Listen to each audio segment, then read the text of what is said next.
Well, good afternoon and welcome to the King Power Stadium. We're here today for Leicester City women's game against Reading. It's a crucial part of the season for them, and we also come to you today with a little bit of news. Leicester City Football Club have come to a mutual agreement with Brendan Rodgers that will see him leave the club after 4 years as the men's first team manager. Of course, though, the main task of the day today is this match against Reading for the women's team. I'm joined today by Shannon O'Brien and by Laura Bassett. Ladies, this is so key for the team today, isn't it? It's going to be a really tough task. Laura, just tell us a little bit about the context of this in the context of the season, because, you know, Reading, of course, are the team in 10th place, Leicester in 12th. How do you think the team might be feeling? Yeah, I think they'll be really buoyed by the challenge ahead. I think if they win today, they go in the point behind Reading, and they climb off the bottom of the table. So it's a huge incentive. I think, Shannon will back me up. The performances have been there in the last few weeks. So it's about just getting those goals. I think, adding in extra strikers. It's a really attacking lineup today, getting those goals and really taking it. But I think they're buoyed. There's loads of energy and there's huge positivities from the last few performances. And Shannon, of course, is a member of the team yourself, unfortunately injured at the moment. But what's the feeling like in the camp? There's only 6 games left, including today. Are the team excited about today? Are they a little bit nervous because it's a stiff task? Yeah, I think they're probably nervous. I think, in the changing room, they're not acting that way. But I think we all know the task at hand and how big this game is. And it's okay to be nervous. I think we can relish in that. But yeah, it's going to be a nervous game. It's a big game for us, and one we need to take something from. But I think the girls will thrive off that pressure, and I don't think they'll crumble. And you mentioned to us that you had a little visitor earlier on in the week, just talking about that nervousness. Yeah. So we spoke with Wes Morgan, who obviously has been in this situation a lot of times with the men's team. So he just offered a bit of insight in how he coped with that challenge, and to accept being nervous, and it's part of the game. And just give us a bit of an insight on how he dealt with it, and just a bit of advice for ahead of the game. And of course, Brighton are the team that are in 11th place, and they played yesterday. In terms of the context of the whole season, and in terms of the context of the table at the minute, how do you think that's looking? And Laura, how would you rate Leicester's chances today? Well, they've got a huge chance today. Like I say, they've already been performing well. I think there's goals in this team. There is, because they're a young team, I think sometimes you have fearless. You have the bounce back ability. Young players, I think, absorb a lot of information, can forget and park and learn from mistakes quickly. I know Willie Kirk will have been working extremely hard on the training ground to set up a game plan, set up the players, and able to exploit a lot of Reading's weaknesses today. So I think they'll be ready for the challenge. And I think, like Shannon was saying, pressure is a privilege. I think Willie Kirk's mentioned that in the week, in terms of if pressure wasn't there, it wouldn't mean so much. It would mean that you didn't care. So a lot of these girls care about the football club, playing for this badge, and that's why yes, they will be nervous, but as football players you have to accept that and deal with that pressure and go out and thrive on it. And certainly a team, as you say, with the skill, with the talent, and Shannon, also a team with the passion to do well today. Absolutely. I think we're all on the same wavelength. We want to achieve the same thing, and there's one thing you can't knock about us is our team spirit, and how it means so much to us. And obviously we were in this situation last year, and so we have that experience of that, but also just the passion and the pride to play for Leicester at the King Power. It's something that we don't take for granted, and something we use to our advantage. Being a team that this is their second year now in the Women's Super League, does that also give the team confidence? Do you think that the team feel that this is a relatively new place to be, or do you think they're very much established here and they're expecting to stay up? Yeah, I think we're established. I don't think we're as nervous as we obviously would have been last year in this position. We have that experience from last year that we can do it, and we can stay up. So yeah, I think we know now we're established. We played each team a few times now, so yeah, there's no reason to be nervous in any kind of way. A quick look at the top of the leaderboard as well, Laura, because it's quite tight up at the top there as well. There are 2 real big stories going on in the Women's Super League this year. Yeah, exactly, and I think that's for neutral fans. We're trying to, every single week, every single club is trying to engage new fans, get bums on seats, drive the attendances, and I think in order to do that, you need stories. You need a lot of jeopardy at the top and bottom, and you have that. You have 4 teams fighting for the top, and also the 3 Champions League spaces, so it's extremely, every result, every goal changes how they match up, and again, likewise, looking at the bottom of the table. Well, the man in charge, the man at the helm today is, of course, Willie Kirk, and we caught up with him earlier on. Let's see what he had to say. Willie, thanks for talking to us so close to kick off. Tough week last week. How's this week been bouncing back in training? Yeah, we're obviously looking for a response. We've had it in training. It's now about putting that together and making sure we get a response on the pitch.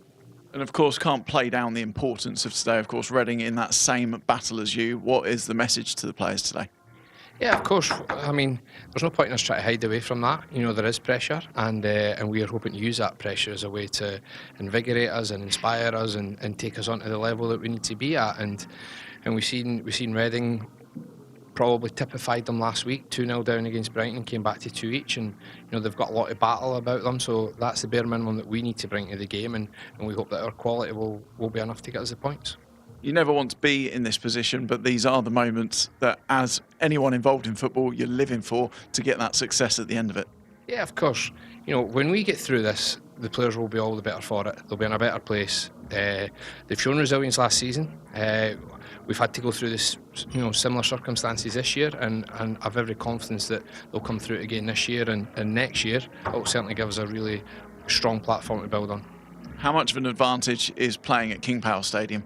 It's huge. The players love it, the staff love it, the fans love it. They come in their numbers, they support us. It really feels like home now. You know, this is the first year that we've had full commitment in terms of every single WSL game, and yeah, we've seen the difference. And the more games we play here, the more comfortable we are. And how are the team feeling? Yeah, good, really good. We've added Jess Sigsworth to the squad today. It's our first game for over a year, and that's gave not just Jess a boost, but everybody a boost, because we know what she brings to the game. We know what she brings to the group and environment, and everybody seems to be in a really positive place. So it's about stop the talking now and go out in the park and produce what we need to produce. Good luck today. Thank you. Well, great to hear there from Willie Kirk, who of course is the man who is really steering the team today. Shannon, you know, you've had first-hand experience of Willie as a manager. What's his style like? What do you think his strategy will be today? I think he pays a lot of attention to detail, and I like about it is that he approaches each game differently, depending on who we're playing. So I think, you know, he knows what threats Reading possess, and he's tried to match that or overload that. But yeah, I think he's a man that looks at each game individually, and he's realistic as well, which is what I like. But yeah, his coaching style is, you know, some of the best I've worked under, just in terms of attention to detail in training. So yeah, I think he'll know exactly what to prepare for this game. Attention to detail, and Laura, one thing that I know that Willie has commented on recently is that the team has just needed a little bit of luck sometimes this season. You know, they've been so close to a win or a draw, as the case may be. That's something that you've really noticed, isn't it, in a couple of the games recently? Yeah, exactly. Like I say, I think the performance has been there. I think in possession, Leicester have improved a hell of a lot, more confident on the ball since Willie has come in. There's a lot of rotation and players wanting to get on the ball, that bravery, that courage. And sometimes your league position, the way you're playing, doesn't reflect that. You don't necessarily get what you deserve out of games. I think creating goal-scoring opportunities, if you're going to survive in this league, you need to create goal-scoring opportunities and you need to convert. And I think with the young attacking talent that Leicester have, I think again, like the bravery, the courage, the enthusiasm to keep trying and trying again, I think that's exactly what Willie's installed to keep driving this team forward. Well, he makes just one change to the team for today's lineup. We're going to take a little look at the team now. Just talk us a little bit through the fact that, you know, it is essentially the same team. There's one change. What's your thoughts on the lineup, Shannon? Yeah, I think we didn't want to drastically change anything. I think the scoreline last week didn't reflect the game, so there was no need to make drastic changes. I think, you know, we put Remy back in, who's you know, an out-and-out number 9, and it's another attacker, so we've gone more attacking today. And yeah, I think Carrie as well in the 10, who obviously hasn't been playing a lot the last few weeks, but took her chance last week, and I thought she played really well. So yeah, more attacking today, and I think that's good that we can go at Reading and try and get something from the game. And Laura, you know, talking about that attacking mentality today, we talked a little bit earlier about Reading being quite a physical team to play, and that attacking nature is really what's essential today. Yeah, exactly. And again, I think the three midfielders, Whelan, Mason, Tierney, I think will be really pivotal today. I think, you know, it'll be a really strong midfield battle. Me and Shannon were talking earlier, Reading are a physical team, lots of height, physicality, like to win the ball back, really aggressive, like to get in with tackles. So I think those three players will be a big part on the a turning point. They need to win the midfield battle and then feed those forward plays in order to get into good positions to score. But it'll be a really tough game in the midfield today. You were talking as well, Shannon, earlier about the fact that it's got a lot of very tall players in this Reading squad as well, and that could in itself be quite daunting for the Leicester girls. Yeah, I think we were speaking about earlier about the threat they have from set pieces. They've got a lot of height in their team, and that's something we have to look at before the game because that's what they're so strong in. So we have a bit of height as well. I think that's something to focus on in the game is the threat they have from set pieces, midfield and attacking. So we also do, of course, have another way for you at home to get involved in this match today. We have a fantastic competition running, and you can win a fantastic season ticket to LCFC Women's 2023-24 season. All you've got to do is answer the question, which player became LCFC Women's youngest ever goal scorer this season? They are your three options, the three players to choose from, and to be in with a chance to win, you simply have to head to lcfc.com/competition. We also caught up earlier with Janina Leitzig, who's been one of the really key members of the team already this season. Let's see what she had to say. Good morning, guys. Come in.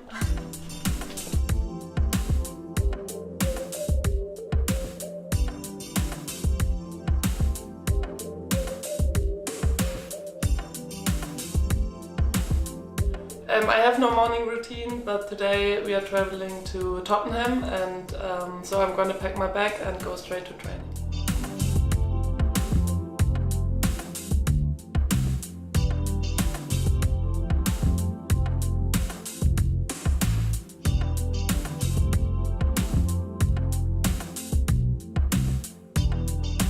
So brilliant. So this, for example, Ruby, that'll be your player now. We're on this keep it again. Okay, yeah. Sounds good. Okay, 1 on you 3. See you out.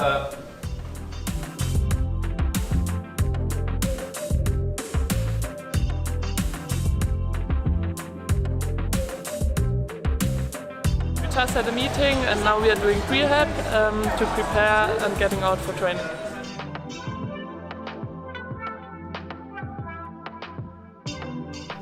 How are we? Just to the viewers. Match prep. Yeah. Volley to start with, dippers and skidders, a couple of angled shots, shots from distance, crossing, distribution, cup of tea. How's that? The real grafters right here, the real grafters.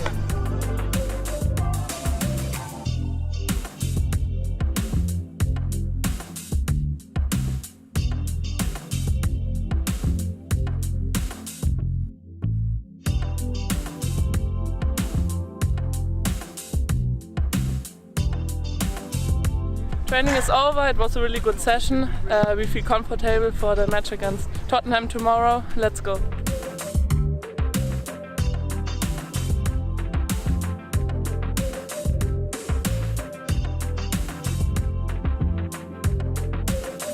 I already tried the Scotch egg and Yorkshire pudding. Oh, nice. Yeah. What do you think? What do you think? I really enjoyed it. The Yorkshire pudding was really good. Sometimes when I don't know what to say, but it's really good. I'm just saying. Thank you very much for So this was a day in my life. I hope you enjoyed it. Thanks for watching. Bye bye.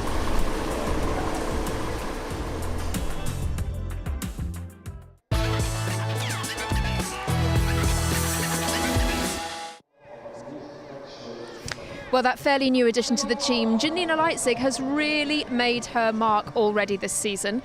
Shannon, she must be a special person to play again alongside, and probably quite formidable for Reading to come up against. Absolutely, I think she settled in very quickly for someone obviously that's not from this country as well. So I mean, she's got a massive personality. We were talking before. She's a crazy girl, but she's brilliant. But yeah, I think she has a lot of confidence as well, which is so important to us. I think she makes a lot of things look very easy. But yeah, that confidence is like crucial to the back line. I think just someone that presents that with their aura. Yeah, I mean, you can't knock how much she's added to our team. really been, as you say, added a lot to the team, but also given the rest of them some confidence. Is there anybody else, Laura, that you would really pick out as being crucial and a key part of the team? We talked about some of the top goal scorers earlier. Yeah, I think Aileen Whelan, I think with her, I played with her previously, and I think she's played for a lot of clubs. She's been in a lot of experiences at both ends of the table. So I think what she brings, her personality, her leadership skills, just the kind of air of confidence and maybe the advice needed to players. You know, players know what they have to do on the ball, the tactics, they have a really good level of game understanding, but it's maybe sometimes about the psychological side of things. You know, it's okay to make mistakes, what are you going to do about it next? So I think someone like Aileen Whelan has been through all those experiences. Like I say, it's a young team, so in that you have a fearlessness, but then you do need some of those other players, you know, to kind of calm the ship or maybe step things up and step up standards, and she's certainly a player that does that. When you look at the season as a whole, when you actually notice that there have been a few different Leicester City players who have scored goals, it's not just been down to one person, shows quite a depth of the strength of the field as well. Yeah, I think we've had a lot of different attacking players play. I think we've been quite unlucky on that front with injuries and stuff, so people have come in and done a job when they needed to. So yeah, our goals have been spread out. We haven't relied on anybody in particular, which is also a positive. I think we've got a lot of goals from midfield as well, which I think this formation benefits us as well. If the more midfielders we have, the overload plays in our favour, absolutely. What Shannon means is that if you were out there, you'd be on 15 goals, wouldn't you? But, yeah. So when she's back, that's what she's going to bring. Well, Absolutely. Of course, you know, so much to look forward to here, and Lewis Mason has caught up with some of the fans to see how they're feeling ahead of today's game. Yes, afternoon guys, what a day we have ahead, and the Leicester fans are in full voice, they're ready, the flags are flying, and I'm delighted to be with some of them now. We've got Charlotte, Sally and Julie who are ready for today's game. Sally, coming to you. It's a big game today. What can we expect from this Leicester team? What do they need to be doing today? Well, they just need to give it everything they've got, don't they? It's such an important game. We just desperately need that 3 points, and we need a little bit of luck to go our way because we've not had it. That's it. It has been a bit of misfortune. They've been playing well at times this season. Yeah, they've been doing well, but we need to get some goals now. Today's going to be 2-1 anyway. We're going to win. A lot of it is about mentality, of course. They had a good run of fixtures, and then obviously last week, really hard to come back from. What would be your message to the girls this afternoon? Just keep doing what you're doing. We'll get there in the end. Let's get this win tonight. You're going to be in full voice, yeah? Yeah, definitely. We're going to cheer them on. Keep going. Brilliant stuff. Now, Shannon, actually, message for you, Shannon. I am joined by your biggest fan, Lottie. Lottie, I know you're a big fan of Shannon. She's down with us today. What do you like so much about Shannon? She's a hard-working player and she's not afraid to give it all she's got. And we want her back from injury as quick as possible, don't we? Yes. How do you think today's going to be? Today's going to be a tight game, but I think Leicester will come up with a 2-1 win. And they're going to stay up? Yes. Brilliant stuff. Lottie, lovely to see you. What an afternoon ahead. The fans are ready. We're so close to kick-off. Back to you guys. Well, Shannon, quite a glowing report there from some of our young fans, and that really encouragement from the fans and that support's got to mean a lot to the players. Yeah, definitely. We can't fault the fans here. They're incredible. For women's football especially, like obviously playing at the King Power House, but they come in, week out, even away games. So yeah, they're massive to us, and especially people as well. Like if we're injured and stuff, that's just nice to hear and keep you going to get back and score some goals and help us. But no, thanks to her. You talked earlier as well about that it is quite special to be able to play here, and as a team, Leicester City, it's quite unique really that you're able to play on this pitch, same as the men's first team as well. Yeah, and we're forever grateful for that. You know, it's a big boost for us to play on a pitch of this quality every week. You know, it helps our football a lot, the style of football that we want to play. But yeah, it's massive for women's football, it's massive for us. Yeah, and we love playing at the King Power. Laura, I mean, for you, of course, you're an experienced player yourself as well, and it's just so exciting, isn't it, to see, you know, I can see behind you, the stands are actually quite filling up. It's great for the sport. Yeah, it is. It means a lot to players. It does, especially when you need the 12th player, you need lots of voices, lots of energy, because sometimes throughout this game, there's going to be times when you're on top and times when you're not, so that momentum changes, and I think sometimes the crowd have a lot to play in that momentum. When you're getting chance after chance today, Leicester, when they're driving forward, if you can hear the crowd, it really just, players give an extra 5-10%. You can't help it. You want to play at an intensity where it gets the crowd going, so it does make a huge difference. Makes a difference to that attacking strategy we were talking about. Yeah, of course it does. Attacking. I mean, I was a defender, so Shannon will know a hell of a lot more. But that thrive. It goes onto the pitch. You know, players feel it. They want to get on the ball. They want to. You know, there's nothing better than doing a skill or playing someone through or getting a corner or something like that, or taking a shot, and you hear the crowd straight away loving it off their feet, cheering. You know, clapping. I mean, there's no better feeling. And then when you convert as well, there's no better feeling. Yeah, absolutely. If you're running at the keeper, the big press, the crowd are going for it. I mean, you sprint faster because they're in your ear. So yeah, it definitely makes a massive difference. Both of you as sports people yourself, you know, I know a lot of people comment on the fact that you tend to try and focus on the task in hand, don't you? You tend to try not to look too far outside what you've got to do. I have to say this weekend, the fact that Brighton played yesterday, where that we are in the season, do you think that some of the players today might have had a little look outside of today's match? Do you think they've got a little bit in the back of their minds the context of this game?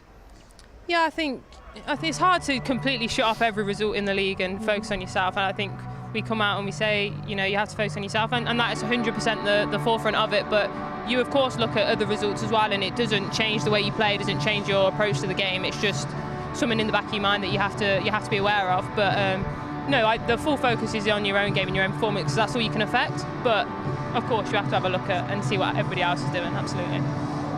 Well, we have got Sam Avery and Chloe Jones in the commentary box. They'll be taking you through every single minute of this match, and we've got them coming up for you in just a couple of moments' time to give us a little bit of a preview ahead of the game.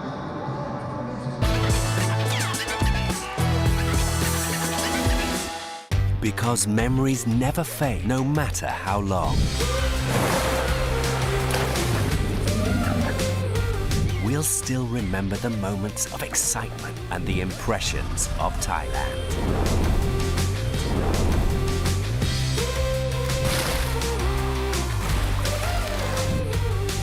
Amazing Thailand, now even more amazing.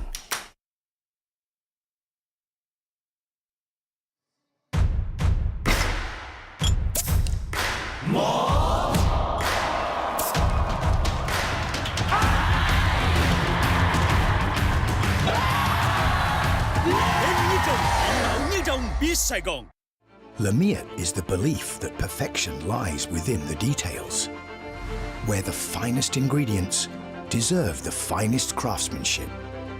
In every pursuit of perfection, there is passion and perseverance, where attention to detail inspires a masterpiece that's balanced and in harmony. This is the Lamiet philosophy, brewed into every drop of Chang beer.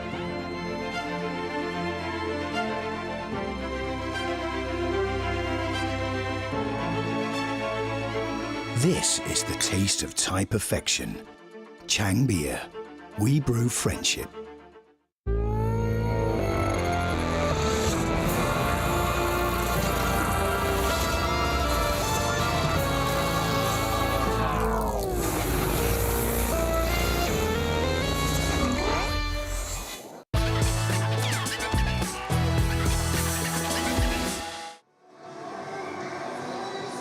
Good afternoon, everyone.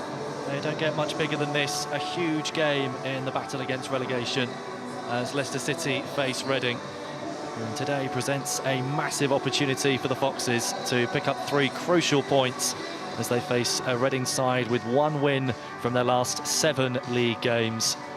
My name is Sam Avery. I've got Chloe Hudson-Jones alongside me, former Leicester City player. Chloe, it needs no introduction, does it? It's a huge game for both sides as they battle relegation. Yeah, absolutely massive. I know we were speaking earlier about, you know, it's the title race is always exciting, but this battle for the relegation, it's set up to be a really, really good game. I mean, we've seen both teams warm up, and both teams look like they've got a spring in their step. They're coming in with, you know, they're showing really good resilience. Both teams have warmed up exceedingly well, and they've gone in, and you can see that both teams are really up for this game today.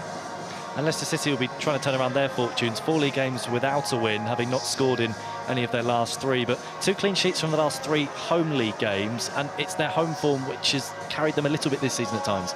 Yeah, I think it's, home form and then, playing at the King Power Stadium today, I think it's huge. And, they're playing home. You can see the fans all coming in now. But I think, if we look at both sides, I think Leicester, they're creating the opportunities. I think they've shown really good resilience and structure since Willie Kirk's taken over. And they look like a completely different side. It's now getting those points on the board, it's getting those wins, it's finishing those chances, etc. And then, you flip it to Reading. They're in the same boat. They've scored more goals, but it's, they're coming off a good draw last week when they came back from losing 2-0 at half-time. So they're coming in today with a little bit of confidence as well. Well, victory will take the Foxes off the foot of the table, and they'll go within a point of Reading as well. Willie Kirk was saying in the week about how important it is for for Leicester to move off the bottom of the table. It's such a psychological boost to the players. Yeah, absolutely, because when you're at the bottom, the only way is up, and it's added pressure. The more weeks you are at the bottom, the more and the good thing is they're not adrift. They're not adrift yet. They're still giving themselves a little bit of opportunity. They've got 6 games left, and it's what they can do. You look at the teams that they're playing against in those last 6 games. They have opportunities to get those points, and I believe that if they get a win today, then that really shows and starts the momentum for them until the end of the season. And the opportunity for 3 points is a massive one. They're facing a Reading side with the worst away record in the division. 8 defeats from 8 away league games. They've conceded at least twice in all of them as well. They've not been a great team on the road, it's fair to say. It's such a huge opportunity for Leicester. Yeah, well, absolutely. And obviously, they'll know that both teams will, have done their research and have played each other, obviously, already this season. And I think Leicester will come, after last week's loss, but they need to come in with that confidence that they are playing against, like I say, a Reading side that haven't been good on the road, haven't shown good away form. So it's a great opportunity for them. Well, Reading's last away point in the league came here in May last year when the two sides drew 0-0 with each other. But for Leicester City, I mean, we're getting to the crunch time, we're getting to the business end of the season, we're into April now, it's now or never, isn't it? And I think they have started picking up points. They've got that first league win, which is important, since the turn of the year against Brighton here, massive 3-0 win, and they can take confidence from some of their recent wins as well. Yeah, absolutely, and like I say, the performances are getting better, every week, so I think it's a huge opportunity for them, and I think, like we said just earlier, that by getting hopefully the 3 points today, it will give them massive momentum. And looking at last week's game as well against Aston Villa, obviously it wasn't a great result, but the fact that Willie Kirk's talked about that and said it wasn't a result that reflected, or certainly scoreline that reflected the game, because Leicester played so well. Even when they're losing games, they can still take confidence from it. Absolutely. You look at the Villa game last week, and they actually got the goal disallowed, and at 0-0 they had a goal disallowed for offside, I think. So I think that they're starting games really well on the front foot, and after maybe 3 winning last week, and they didn't lose that kind of fight and battle. I think they just became all or nothing. They became a little bit unorganised, which allowed Villa to go through. But especially the first half last week, they were putting in an extremely good performance, a positive performance. And I think if that goal hadn't have been disallowed, that could have been a completely different game. And ultimately, it's about scoring goals for Leicester City, the lowest scorers in the league. And that's been their downfall this season, hasn't it? When they've been on top of teams and they've been playing well, they've just not been scoring. Yeah, absolutely. And as we were talking earlier, I think the defensive third and the central third, they've dominated a lot of the games. It's just in that final third where you have to be clinical, you have to be ruthless, and they're just not taking their opportunities. But hopefully today could be different. Yeah, certainly. And the atmosphere is building at the King Power Stadium this afternoon. The flags are flying as the two teams are welcomed out of the tunnel in the sunshine in Leicester this afternoon.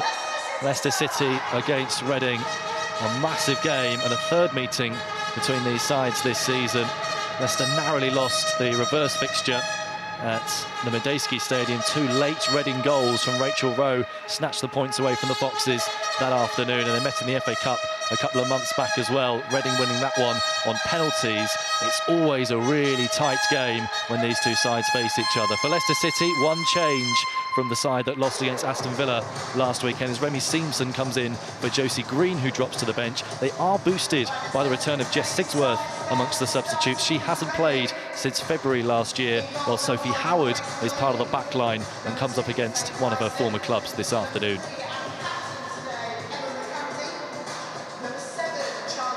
As for Reading, 2 changes from their 2-2 draw against Brighton last time out. No surprise really that Emma Harry starts. She scored twice last match, coming off the bench to rescue a point for the Royals. Brooke Hendricks is the other player to come in, the former West Ham player, while Esther Mai-Kitts is out and Gemma Evans drops to the bench. Grace Maloney starts in goal. It was her penalty heroics which won the FA Cup tie for Reading when the two sides met a couple of months back. One change for Reading then, Chloe, and Remy Simpson coming in. We talked about the attacking threat, we talked about the need for goals. Remy Simpson scored on her debut against Manchester United, and big afternoon for her. Yeah, I think, you know, Roy Wynne said one change, and the one change needed to happen because of what happened last week. So I think it's the right team that's been put out by Kelly Chambers today, and I think, again, it's a great opportunity. It's a great opportunity for these players, great opportunity for those that put in the, you know, put in the great performance to come back last week, and, you know, for that one change. But today, you know, it's make or break for both teams really today. I think we've, again, you know, having looked at kind of the recent form and etc. A draw of, you know, they cannot lose. A draw still isn't good enough for the team, so both teams have to go out there to win the game today. We were discussing before we came on air. I mean, Reading drew 2-2 with Brighton last weekend. That wasn't a result that favoured either side either. You know, Leicester, Reading, Brighton, all these teams need to turn draws into wins. That's why there's such an importance on this game. Yeah, the importance, obviously, they have to gain more points because, you know, draws, both teams just move one up, but the distance still is the same between them. So it's vital that both teams really go out there to get those 3 points. Well, both sets of players swapping halves ahead of kick-off. Leicester in their familiar blue, Reading in their change strip. This afternoon, the Foxes will be kicking from right to left as you see it on the screen. And the other stat that benefits Leicester City going into this game when it comes to the goal-scoring department is that Reading have kept just 1 clean sheet in the league all season. Their downfall has been stopping goals. Leicester's downfall has been scoring them. Something has to give this afternoon for the Foxes to take all 3 points. As both sets of players take the knee before kick-off, showing solidarity in the continued fight against discrimination in sport and society in general. And it'll be the Foxes to get us underway with Remy Simpson as Howard clears the ball forward and Leicester try and get themselves up the pitch early on. And I think that territorial advantage as well will be important, Chloe, in the early stages. Can Leicester get an early foothold? Yeah, absolutely. And I think, you know, both teams, they're teams that like to play out. They're teams that like to play at the back. It'll be interesting to see what both teams do in the first 5-10 minutes, because the first thing they want to do is get up as high up the pitch as possible. Harry's challenging with Plumpter. Now goes Nevin to tidy up for Leicester City. Challenged, though, on the near side. Finds Whelan, though. One back by Trollsgaard. Bryson's clipped forward. Harris onto Trollsgaard again. Nevin challenging and conceding a throw on the near side. In the thick of the action, Courtney Nevin, the Australian. Another January signing for Leicester City. He's made a big impact as Trollsgaard tries to race onto a ball inside the penalty area, and Reading have won a first corner of the game just over a minute in. I think that'll be good on this near side. Yeah, I think that'll be a good start for Reading, to be honest, especially, you know, it's been a Leicester kick-off, but then straight away in the first few minutes they've got a corner. So it's a great start for them, really positive start. And Shannon and Laura were talking about it before kick-off as well. There's so much height in this Reading side as well. Yeah, and they'll hopefully, you know, they'll look to use that to their advantage, but I think Leicester, they need to be really close to their players, really strong in the challenge here. Rose delivery, it's a flat delivery and headed away by Sophie Howard against her former club, back in by Bryson. And Leipzig holds on, the German. What an impact she's made since signing in January on loan from Bayern Munich. Yeah, I think she made an absolutely massive change. And you know, as a goalkeeper, the first thing you want to do very smooth, very controlled, and you know, she's commanded her area then. And I think for Reading, they would have wanted a better delivery than that to, you know, to put more challenge in the box. But yeah, good handling from the keeper, and you know, good distribution. Reading free kick to be taken by Emma McCandy. Scored in the FA Cup meeting in January between the sides, the former Arsenal player. Drills it forward. Breaks here for Charlie Wellings. Now with Wooden, who was tripped from behind. Reading free kick. This is a great kind of position for Reading. Again, they'll really focus on, you know, getting the quality into the box here, and as we've said, utilising their height that they've got within the team. CJ Botts with the challenge on Lily Woodham. The Welsh fullback. Worked under Willie Kirk at Bristol City, did Woodham. Another set piece for Leicester City to deal with.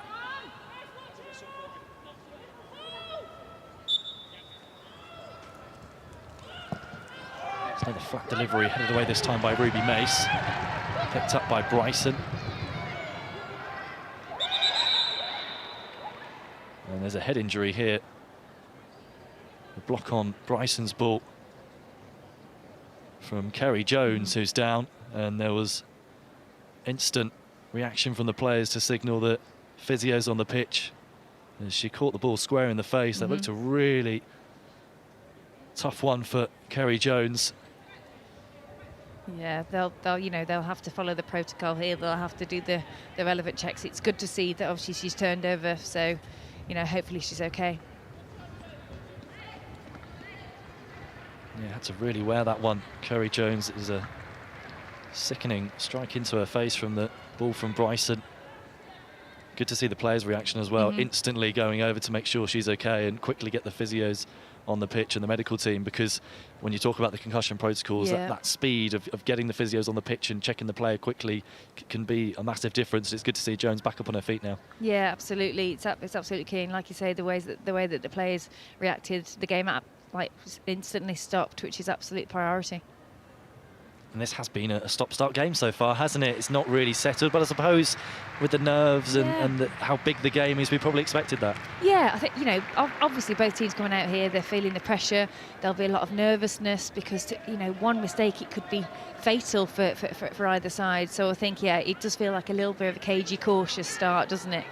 That neither team want to give too much away. And I wouldn't say that either team has really dominated possession yet. It has gone back and forth, hasn't it? Yeah, yet to really settle this one. And restart with Leicester playing forward. So Ashley Plumpter up the channel looking for Kane. Flicked away by Bryson. Now Hendricks trying to return it to Bryson, but it goes straight out of play for a Leicester City throw.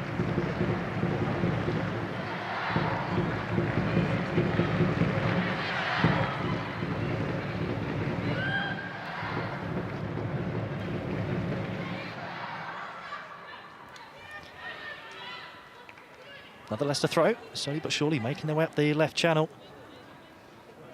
Yeah, I think, you know, the first 5 or so minutes, I think Leicester, it has just come back, so they'll enjoy this, having the ball a little bit higher up, and, you know, they would have, from that throw, they would have liked to secure the ball a little bit more, secure possession, and then build around that. If the game doesn't settle early on, is it about that territorial advantage, getting yourselves up the pitch, and if you're not creating chances and you're not keeping possession particularly well, just keeping the opposition penned in their half? Absolutely, and it's keeping it simple. Kane's delivery deflected, looking for Goodwin, headed away. And swung clear further up towards the centre circle, picked up by Howard. Mace took over and finds Plumpter. That's a good ball to find Whelan. Space for Nevin. And Courtney Nevin get the cross in here. Stops on the ball. Hasn't got too much support. Plumpter joins in. Whelan's made a good run. Back to Nevin. Now Kane. Good feet, Hannah Kane. On to Mace. Good possession this from Leicester City. Patiently working it, and eventually Mace's cross into the arms of Grace Maloney. But a first real passage of possession from either side, and Leicester can take confidence from that. Yeah, absolutely. They can take a lot of confidence from that. I think one thing I would have wanted is Nevin had the opportunity to, you know, cross the ball into the box. I would have liked to have seen her do that, but good build-up play. Great run on the back shoulder from Aileen Whelan, which I don't think Hannah Kane saw that run.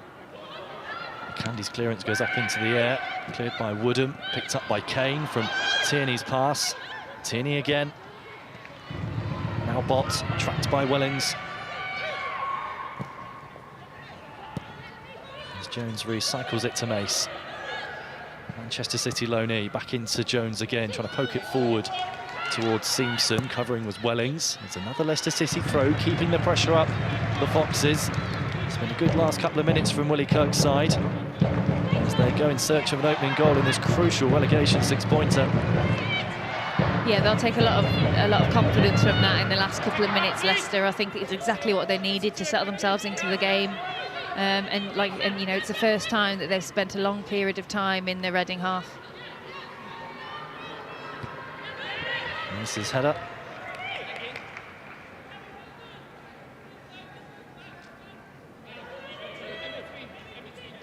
Gary Chambers, the Reading boss, in the sunshine at the King Power Stadium this afternoon.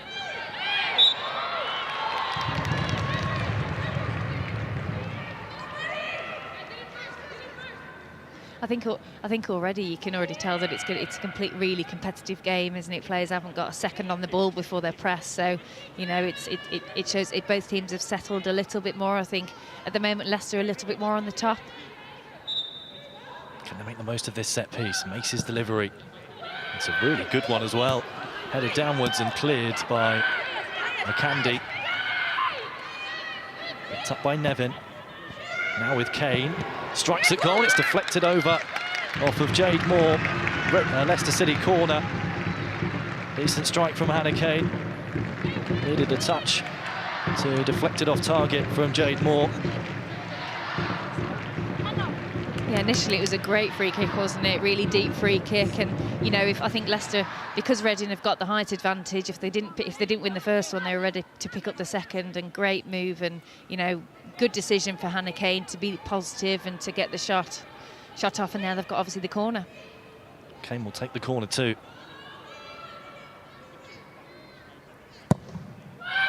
Another good delivery. Plumped was up, as was Sophie Howard. Couldn't quite get over the top of it though.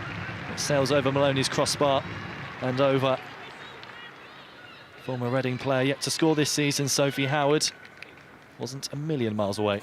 No, that was a great opportunity, wasn't it? And you know, it just went over Ashley Plumptre, and then obviously a great opportunity and I think she'd be disappointed there not to hit the target. A couple of really good deliveries though. You mentioned the one from Ruby Mace. That was a great delivery from such a deep position, and that one from Kane too. Yeah, I think that's key today. I think set pieces, I think, you know, the stationary ball, they have got to be quality, because when you commit so many players high up the pitch, and you know, it has to be on the money, and they have been. What's delivery? Kane was jumping for it as Reading clear. Picked up by Nevin. Simpson peels wide. Tracked by Bryson. Eventually cleared for another Leicester City throw in a pretty similar position to where they've had a few already in this game.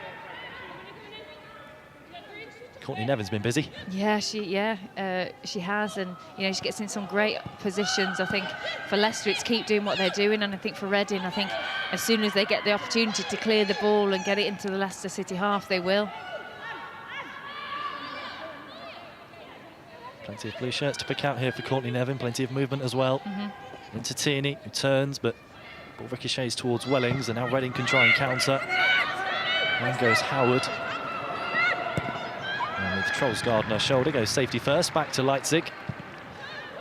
Yeah, I think that's good security from Howard there, and right decision back to go to the keeper, and then you look at how much space we've got on the right-hand side now. Great move. Now with Simpson, just runs out of room against McCandy, who was strong in the challenge, and just forced the ball out of play. Leicester seem really on the front foot, don't they? You know, 1-2 touch passes and utilising the space, spreading the ball, going the other way, using the width a lot on such a big pitch. I think they're making good decisions at the moment. Oh, there is a concern for one of the Reading players who's down.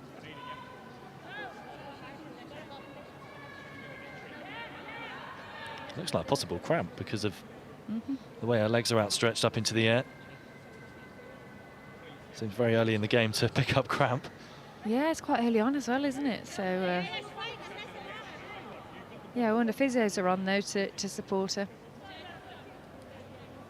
probably a break in play that Reading need, because they've been under a bit of pressure in the last 5-10 minutes. Leicester have started this game so well. Absolutely, absolutely. I think, you know, Leicester have done everything right, haven't they, in the last five or 6 minutes, and I think Reading have absolutely been under the cosh. And, you know, when you're on such a big pitch, I think, you know, it's energy sapping when you haven't got the ball, when you're out of possession. So, you know, this will be a great full time out, won't it, for Reading, to have just a little breather, regroup, reshape, and almost have a fresh start. Well, here's the replay, and it was Brooke Hendricks who's gone down, and it's not an impact injury at all. She's felt the effects of something in her leg by the looks of things. It could well be cramp.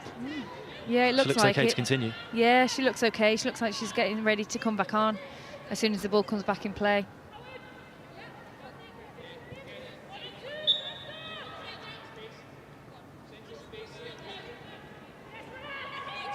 Play back underway then with Woodham's throw, who wins another one as Brooke Hendricks re-enters the pitch. I think they'll utilise this, won't they? Keep going up the line, trying to gain a little bit more possession, a few yards up the pitch, just to secure it a little bit more. Breaks here for Mace, who heads forward. Now a chance for Reading to try and come forward. Emma Harry's release, tracked by Nevin, who has to try and get there and does. Won't prevent the corner, but did well, Nevin, to get round Harries, who is quick. Yeah, she did really well there. She was on the right side of the player. You know, she'll be disappointed to give away the corner, but at least she got there first.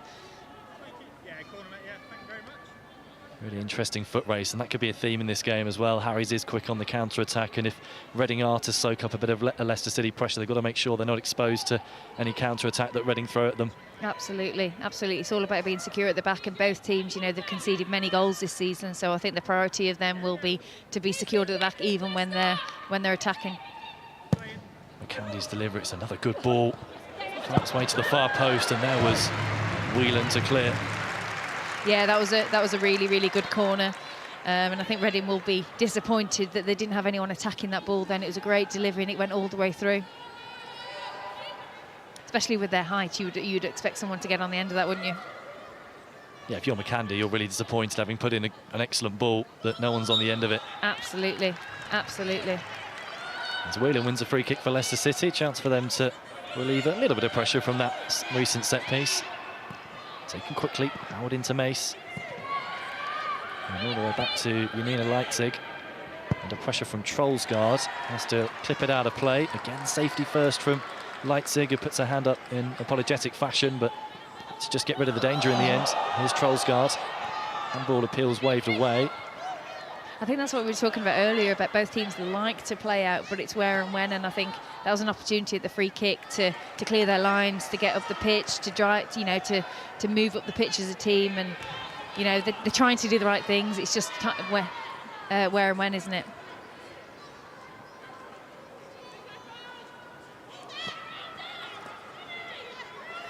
There's Rachel Rowe. Good run from her to try and escape the attention of Ruby Mace, who stuck with her and ends up giving away a free kick. She's frustrated, Mace, and kicks the ball away in that frustration as well, as she protests the battle on the far side. It's a little bit too forceful in the challenge, I think, from Ruby Mason. Rowe not happy with the decision. It was a good surging run from the Welsh midfielder, Rachel Rowe. Yeah, great run. She showed great strength there. And yeah, frustrated with the decision, but, you know, shouldn't be kicking the ball away. But, you know, Leicester now, they're all set up to defend this free kick.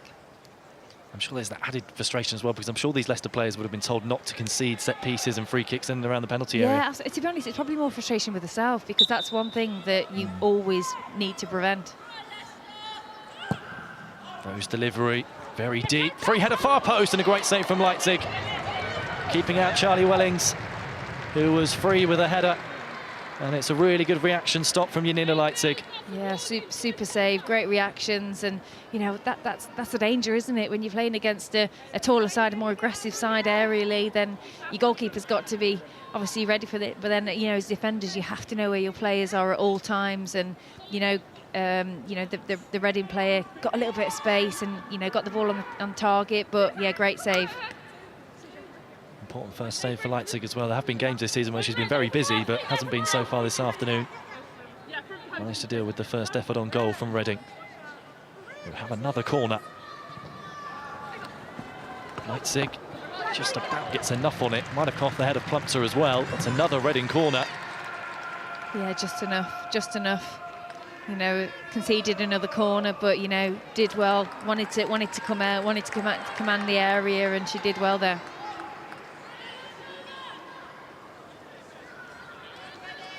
It is end to end, isn't it? You know, it looks like Leicester have had 5 minutes, now Reading are having the 5 minutes. So yeah, it's a busy game already. As I said earlier, it's always such a tight game when these two sides face each other. It's always a really good game. Yeah, absolutely, absolutely. They almost cancel each other out, don't they? Rose delivery this time. Leipzig holds on as well, which, as a defender, brings so much confidence when your goalkeeper comes out and claims the ball like that.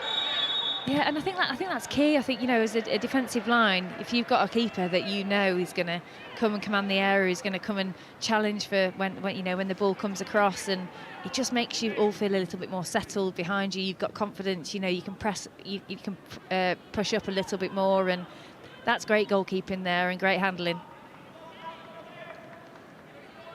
Looked like Leipzig was fouled as she went to clear the ball. Reading players protest. Hendricks and Moore with referee Richie Watkins, but the decision goes Leicester City's way. Yeah, it looked like it coming together, didn't it? But, you know, it didn't seem malicious. I think, you know, the goalkeeper just came out with pure bravery and, you know, collided one of the Reading players. Good feet from Botts. Leads the challenge out wide, and there's a pocket of space found by Kerry Jones as well. Taken over by Seamson. On to Nevin. Will she get there ahead of Bryson? She won't, and Bryson clears for Reading. There's another really good sweeping move from Leicester City. Yeah, the ball just seemed to hold up a little bit then, didn't it, in the grass? I think the Leicester player thought that it was going to run a little bit more, but yeah, good move and, you know, good vision, good awareness to know to come out the other side. Good play by Leicester. Mace under pressure, so it goes back to Leipzig.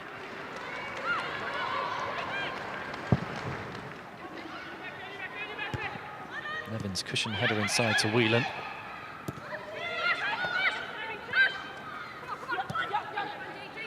Whelan again, on to Nevin. Nevin's delivery might find Tierney at the far post, and does. Back across goal and in! Sam Tierney opens the scoring for Leicester. Her fourth in all competitions this season. And it's a really composed finish back across goal into the corner. Took it really well on the volley. Difficult technique, but found the corner. Leicester lead 1-0. Yeah, she showed true composure then, didn't she? What a great ball from this left-hand side. And, you know, Sam Tierney, she's probably one of the players that is quite a confident player at the moment. You know, she's been playing really well, and, you know, she would have felt the pressure there. I think as it was coming across, I didn't know whether she was going to go with her head or, you know, with a volley, but great composure, great accuracy, and great goal. What a delivery from Courtney Nevin as well. Really good cross, because she didn't have much to aim for. Tierney was completely free at the far post, and it was a case of, can she find her? Can she find her with an accurate enough ball? Yeah, it was pin perfect, wasn't it? And, you know, we had Leicester players running through central positions, but, you know, the Reading centre backs are quite tight and spotted Sam Tierney and coming in at the back post, and great timed run, great delivery, and actually it's what Leicester deserve. I think, you know, for the last few minutes, Reading have started to build momentum, but, you know, Leicester will be more than happy with scoring that goal at this period of the match. And we talked earlier about when Leicester are on top and when they're starting to build momentum, turning that momentum and these chances into goals, and that's what they've done. Yeah, and that's what they absolutely needed. They've done it in previous games, and they haven't managed to get the goal. But, you know, great timing, and, you know, they've converted. They've had the chance, and that's like their first real chance, isn't it? So to convert that first time, absolutely brilliant, and that will be absolutely key to them continuing to build this confidence. Another good move from Leicester City, just given away by Hannah Kane, looking for Seamson as Maloney clears. And there's a trip on CJ Botts, and Leicester City have another free kick. Reading somewhat rattled in these last couple of minutes. Yeah, Leicester really on top. Yeah, they are, and, you know, after you score a goal, actually, as a team, that's when you're most vulnerable, because the kind of, you know, you're on cloud nine, and you've got this newfound confidence, and so to get this free kick in this position so early on, this will help to settle it straight after. But Reading do really look rattled. They can't seem to get on the ball and keep the ball, can they, for more than 2 to 3 passes. Kane's delivery, up goes Plumpter. Troscott didn't quite know whether that would go behind for corner or goal kick, so tied it up anyway. There's Nevin. Smart turn again into Kane. Nevin's having a great game so far. She started the game really, really well. Nice back to Leipzig. Nevin's got space again on this. Look at the space for Courtney Nevin. Slightly heavy touch that time and loses out to Wellings though. Here's Eikeland. As Reading commit more players forward. Eikeland's delivery blocked by Mace. Plumpter prevents the corner, giving away a throw. Yeah, that's good defending in the end. I think, you know, Reading initially, I think, you know, they're giving Devlin a lot of time, aren't they? You know, as soon as the goalkeeper gets the ball, her first thought is kind of hit, you know, wide left areas, and I think that's the first time where Reading have caused Leicester a bit of problems. Bryson claiming for handball as she tried to chip it forward past Kerry Jones. Wins a throw anyway, and also picked up a slight knock for her troubles. I think Leicester just need to ride this out, don't they? And stay compact, stay strong, you know where the players are, have awareness, and you look at, you know, there's a lot of organisation in there, so they need to just keep it simple here. Scholzgaard's back heel. There's Leicester clear through Nevin. There's Hendricks. Wins a throw for Reading. Challenge from Kane. That was the right pass from Nevin because there wasn't anything else, but yeah, Hannah Kane would be disappointed that she wasn't in front of that player. Wilson's throw into Wellings, trying to twist and turn on the edge of the penalty area. Surrounded by 3 blue shirts, though, as Eikeland tries to keep the ball in play. Here's Bryson, heavy touch, in steps Kane. And Leicester City win the throw this time, but swarming the Reading players every time they're in possession. I mean, Wellings had 3 or 4 blue shirts around her. Yeah, they're not giving Reading a second, are they? Which is exactly what you need for a game like this. And you know, the most important thing, they need to keep that up for 90 minutes. This game is so vital to them staying in the league. And you can tell that, you know, they're all together. They absolutely know their roles, they know their jobs, and you know that's great to see. Hannah Kane getting back and, you know, challenging for the ball and getting thrown after that. Charlie Wellings fouled. Reading free kick.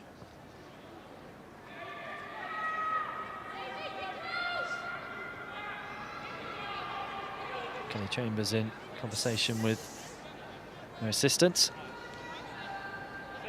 She'll be hoping that her side can make the most of these set pieces. Leicester so far have dealt with them fairly routinely. We've got another one to defend here though. McCandy and Rowe over this Reading free kick. McCandy's cross. Leipzig thought about coming out of her goal. Back across goal it goes, away by Howard. Still alive for Reading as Leicester try and clear. Jones flicks on and chases with Woodham, who sees it out of play for a throw. That's well defended. Quickly it's into Wellings. Challenge from Ruby Mace on the byline. It's another Reading corner. They were quick to take that throw, Reading, and try and capitalise on Leicester being out of position. Yeah, as soon as the ball goes out, you know, if you're a Leicester player, it's about that transition, and Reading wanted to catch them off guard, and they did. But yeah, great challenge there. Unfortunately gave away a corner, but it was a challenge that had to be made. Two arms in the air from Rachel Rowe. Plenty of movement in the centre.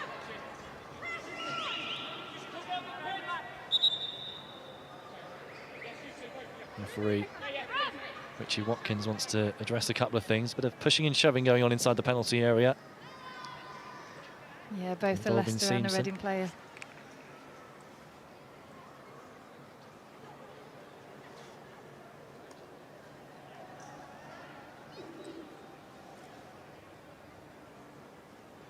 I think that comes with a type of game, and you know, a little bit of hustle and bustle, and you know, there's 1v1 challenges all over the pitch, isn't there? So I think it's heightened.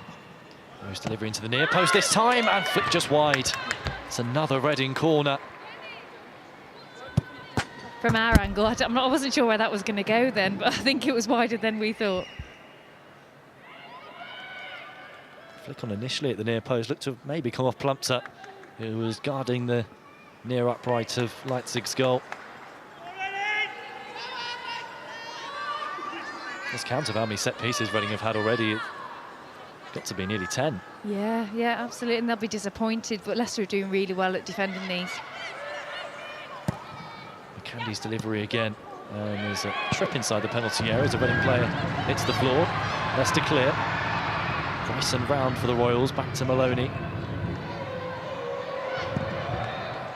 It's searching ball looking for Harry's, intercepted by Whelan. Challenging with Harry's on the near side and winning a throw for Leicester City. Whelan's absolutely key. I think since she's joined Leicester, she's the heart and soul. You know, she's the engine in the midfield, and she works so hard for her team. You know, she really leads by example. And there, she was winning the ball on the front foot, trying to get a team back in possession. And, you know, she's such a good player, and she's vital to this Leicester team. Such an all-rounder, isn't she, in terms of hard work? She knows where the back of the net is as well. She's scored a lot of goals in this division, and she can play anywhere as well, anywhere across the midfield up front. She can. You know, I think every season her position changes. You know, it depends on the team that she's playing in, but she's an absolute all-rounder, and you know that wherever you put her, wherever she plays, she'll absolutely give her all. And you know, she's so quality, so versatile, but she shows, I think, because she's played in a range of positions, she's got such awareness of those positions and, you know, the roles and responsibilities, and great awareness. Hannah Kane currently down, receiving some treatment. Just in her own there, and again sits down, similar to how Brooke Hendricks went down earlier in the game for Reading. Clearly felt something in her leg and is now being treated as both sets of players take the opportunity for a drinks break, but Hannah Kane receiving treatment. Yeah, it looks like a little bit of thigh strain maybe. She's just getting, you know, a thigh strapped, so hopefully it's a little bit precaution, and, you know, she felt it early, so she wants it, because obviously she's a player, she wants to last the full 90+ minutes, so it's vital that she can't continue to play on that and get a little bit of treatment now, you know, so she can go into half-time, you know, in just over 15 minutes and get properly treated there. Well, like Sigsworth, Hannah Kane spent a long time out injured as well and only came back earlier this season. Yeah, and, you know, when you're a player like Hannah Kane, I mean, you know, Leicester, she's absolutely vital as well. Another player that's super vital, and, you know, when they're not playing, and the same as Jessica, but you really miss them in the team. And we were talking about players earlier, weren't we, that actually you don't realise how much you miss players until they are out, until they are injured, you know. So, yeah, she's absolutely key to this team as well. Thankfully, it looks like she'll be okay to continue as she waits to re-enter the pitch. Reading throw. I think it's an opportunity as well, isn't it, for Willie Kirk to have a little chat with Hannah Kane as well before she comes back on. We also had a chat with about 5 or 6 players as well during that little break. Some of the players took the opportunity to take on some water. As we approach the half-hour mark, though, I'm sure Willie Kirk will be really pleased with his side start to the game. Obviously a goal to the good, but they played well too. Here come Reading with Wellings. Round goes Bott, tidying up for Leicester and turning brilliantly the New Zealand international. Breaks here for Whelan. You could see what she wanted to do then, couldn't you? You could see what she wanted to do, watch the run, but yeah, just a little bit too much on it from Whelan.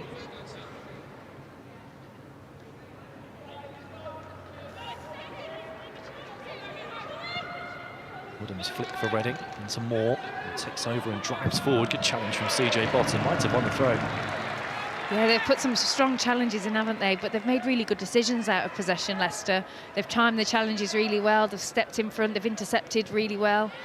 And as you said, you know, Willie Kirk will be super happy with his team, but, you know, he'll also expect the standards to continue, and, you know, just especially going into just past the half, you know, the half an hour mark, it's key that this continues for the next 15 or so minutes. I think both teams will take probably, you know, as part of their team talks, they will be talking about, you know, chunks and different smaller chunks of the game. So the first job is to get to half time, you know, with a positive result, and then obviously it's getting to half time and then reassessing, reevaluating, to making changes, etc. So I think these small chunks of the game are really key.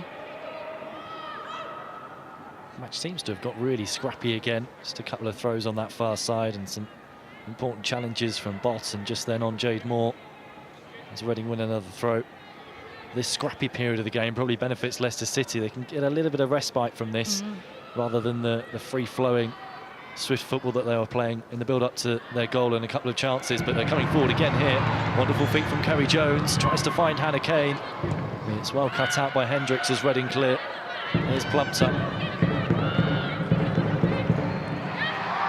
Driving on the centre-half. Nevin, Plumpter again. Rather unorthodox left-wing position, and nearly won a corner off of Trollsgaard, who just gets the decision. The Dane. Yeah, I thought that was going to be a corner then. Great run from Ashley, you know, and she's always on the front foot. You know, she loves driving forward, and Reading gave her that space, so she continued. At one point, she slowed down to pass, but they just opened up and gave her more space. So, unfortunately, not to get the corner there. Whether it was or wasn't, she certainly deserved one. Yeah. She deserved a corner after all From here, that. it looked like it was a corner, to be honest with you. Yeah, it did. Maloney clears. Another header, one in midfield, this time by Tierney. Round goes Howard. Mason to Bott. Tracked by Wellings. Bott continues though. She's so quick when she sets off and finds Tierney. Kerry Jones in the centre. Onto Simpson. Kane at the far post. Whelan joining too. Simpson onto Tierney. Now Jones. And deflected as Maloney gathers inside her 6-yard box. Again, a really good passage of play from Leicester City. In the end, the effort slightly tame from Jones and took a deflection to take the pace off the shot as well. But it's just that cutting edge in the final third that Leicester need, because up to that point, it's brilliant. Yeah, absolutely. And I think both fullbacks for Leicester from the the left and right side, especially Bott has really grown into the game in the last 5 or 10 minutes, and they're showing a lot of balance, and both fullbacks are willing to get forward, and they're causing Reading a lot of problems in those wide areas. I think what Reading, they're quite a central team, aren't they? They're really compact centrally, so Leicester are making the right decisions to use the wide space. But as you say, it's about being clinical. It's the right decision to have the shot, but the deflection. But we have to have players that continue to run in on those, because anything can happen, and you have to be a little bit more proactive in that. But the build-up play is quality from Leicester when they get into the final third. It's just that finishing. Clinical moment, isn't it?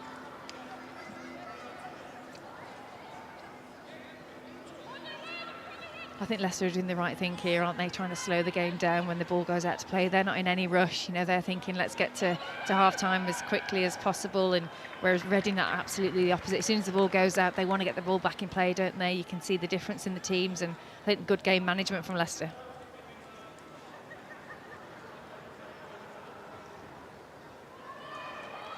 Willie Kirk looks really quite calm at the moment, doesn't he, from the sideline? Yeah, I'll be more than pleased, I'm sure, with Leicester's start to this game. Such a crucial battle at the bottom. Here come the Foxes again. Courtney Nevin joins the attack once more. Tracked by Harries. Finds Mace.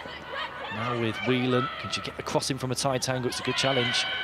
As Reading won it back again. Bryson's clearance onto Rowe, who can't bring it under a spell. It was very difficult for Rachel Rowe. She sort of threw her hands in the air as if to suggest, how are you expecting me to control that?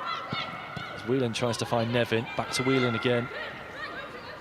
Now Reading can try and come forward. Trollsgaard's there. Good challenge from Sophie Howard on Trollsgaard, but seems to have picked up a knock. Howard in making the challenge. Here's Bott. Whelan. Looking for Simpson. Might break for Bott again. Simpson's there once more. Tried to find Tierney. As Reading won it back through Woodham. That's a searching pass looking for Wellings. There's Mace. And goes back home towards Leipzig. Careful control from CJ Bott that time. Moore's there for Reading. Loses out to Tierney. No free kick either. As Moore picks up the ball again, having picked herself up off the deck, and then wins a free kick for Reading. And we'll probably wonder how she didn't get the first one, as she was sandwiched by 2 Leicester players. Yeah, there's some strong challenges going in. I'm glad to see Howard back up and back on the pitch. It looked like a nasty one, didn't it? I thought she really hurt herself, but she was able to get back up, which was good. And you know what? It's the first thought. Let's get back in position. And she did that, whether she was hurt or not. So I'm sure she's still in a bit of pain, but it's good to see her back up. But yeah, you can tell the kind of the intensity is rising, isn't it? And the challenges are getting a little bit feistier there. So, it's a fine line, isn't it? It's a balance at the moment, because no player would want to get carded in the first half. Leipzig comes out to meet that delivery and claims around about her penalty spot again, relieving the pressure for those defenders. And the keeper comes out as far as that to claim the ball. Makes your job so much easier. Here come Reading. Charlie Wellings going for goal from distance and dragging it wide of the mark. I think Leipzig, as a goalkeeper, you always want to, put the challenge and, drive the ball forward. But I think that in that position, that was a great opportunity for her to just hold on to the ball for a few seconds, let her team regroup, which she's done this time, which has worked a lot better. As far as Leicester are concerned, though, if Charlie Wellings is trying shots from 30 yards plus, then that's a good sign for the Foxes. Yeah, absolutely, absolutely. And you know, they're doing a lot of things really, really well, Leicester, and you know, they've unfortunately given away a free kick, but at least it's in the Reading half. And look how structured they are. You know, you look at the formation, you look at how they're playing. There is no space for Reading at the moment. Wherever they look, there's a blue shirt, and you know, I think that's credit to the team and Willie Kirk for the organisation and you know, setting up the tactical game plan. It's working really well for them. Seem to be winning about 90% of the headers as well. Leicester always in the right position to win those flick-ons in midfield and those important challenges that you need to win in the middle of the park. Yeah, you know, we spoke about the height difference of the teams, but you know, in order to win a header, it's all about positioning, it's all about timing, and Leicester seem to be getting it right. Great run this from Kane, gets the cross in and just onto the roof of the net, looking for Simpson. Disappointed with herself, I think. Sorry, it was Kerry Jones, wasn't it, making the run out wide. Disappointed with herself, looking for Simpson after a brilliant run. Yeah, brilliant run, and you know, I think she did everything right, didn't she? Other than the cross. I think one thing for Leicester is, you know, when we got the ball in the wide areas, there's only 1 or 2 players in the box. It would be great to see Leicester if they can put more 3-4 players in the box and have more to aim to. Jones wins the header that time against Eikeland. As Rowe flicks on towards Harries. Loses out to Tierney that time, the goal scorer Sam Tierney. Ricochets back to Harries though. Here come Reading. Does well actually to find Eikeland. Eikeland shots again wide of the mark. But I think that's good play, you know. Reading, they broke really, really quickly, but the first thought of Leicester is let's force wide, and you know, didn't give the Reading player many options in there, and you know, it's a bit of a cross shot, but you know, I think it was just the only thing that they could do. So credit to Leicester and how they're forcing play wide. I think because Reading are so narrow, they're not creating the 2v1s in wide areas, are they? They're all very central, so there's no options then, which Leicester are using that to their advantage. Mace finds Whelan.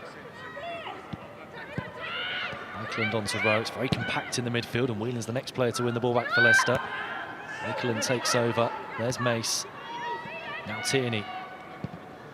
Caught late Tierney, but Leicester have it with Botts, who's driving forward again. There was Woodham, winning it back for Reading and finding Harries. Woodham's continued her run and is away from Howard, who doesn't catch her, according to referee Richie Watkins. Woodham cut across the former Reading player and looks like she's going to get booked for diving. Yeah, looking at the replay, it didn't look like she was caught.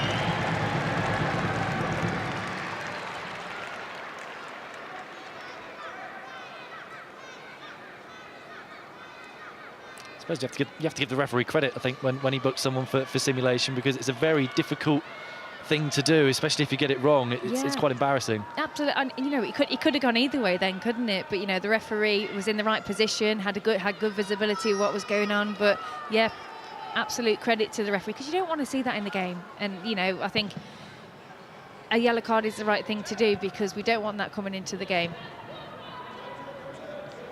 He's battling away out wide, but it's Bott who comes away with it and finds Simpson onto Tierney. Blue shirts get forward. Can Tierney find Whelan? She can. It's actually blocked by Kane, of all people. Ball breaks for Bott again. Urged to shoot, and does, and it's straight at Maloney. That's unfortunate. I think Hannah Kane, if she could have got anything on that shot then it could have been very different. But nice play down wide, you know, into out. Good delivery across, but yet again we had one in the box with one on the edge. So, you know, we just would like to see Leicester commit a few more players forward. Williams ball forward, looking for Harries, but again just carries into the penalty area of Leipzig. Waiting for pressure from Trollsgaard before picking the ball up. That's a better decision. Keeping hold of the ball, waiting for the players to make the movement. Yeah, really composed from those two. Jones onto Tierney. Again, another really good one-touch ball round the corner from Kerry Jones. Tierney thought she should have won the free kick, but the decision goes Reading's way. It's a throw to the Royals. Yeah, good turn, wasn't it, from Santini? I'm not sure whether she got caught then, but yeah, I thought she was free. Up the line from Woodham. Tierney steps in again for Leicester City. It is so compact in midfield. Here's Woodham. Did well actually to find Harries. Now with Rowe trying to poke it round the corner again. As Jones keeps the ball in play for Leicester, finding Kane. Eikeland takes over. Ruby Mace is struggling in midfield. Yeah, she looks really hurt, doesn't she? Tierney smashes the ball forward and out of play so that Ruby Mace can receive some treatment because she's been down for a good 30 seconds or so. Yeah, it looks like an aside, doesn't it? She's a tough player. She doesn't normally go down, so she must be hurt there. It's not a head injury, so referee Richie Watkins didn't have to stop the play. But when it's so compact in midfield and there's so many players in there, it runs a risk to Ruby Mace in there. Absolutely. Yeah, the ball was going right next to her, wasn't it? But, you know, it was a bit like ping pong then. There wasn't really an opportunity to get the ball out, so I think Tierney made the right decision to get it off the pitch as soon as possible. But it's a hard decision, isn't it? When, again, like I say, it's not a head injury.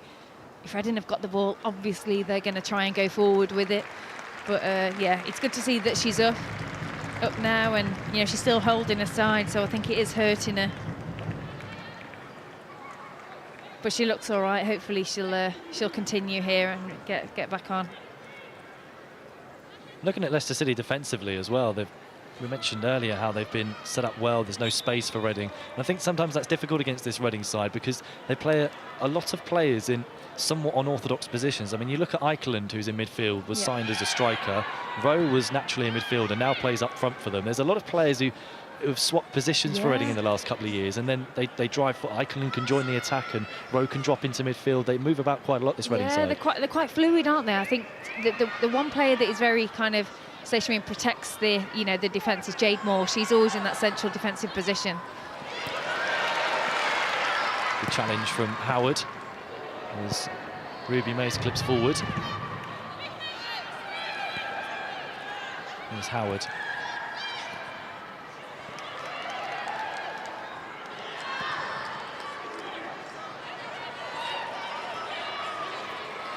Here's Rowe. A delivery looking for Harries, and it breaks here kindly. Charlie Welling scores. Reading have equalised. Leicester City got back in numbers, but the ball ricocheted kindly to Wellings, and she was able to fire across goal into the corner. Leicester City 1, Reading 1.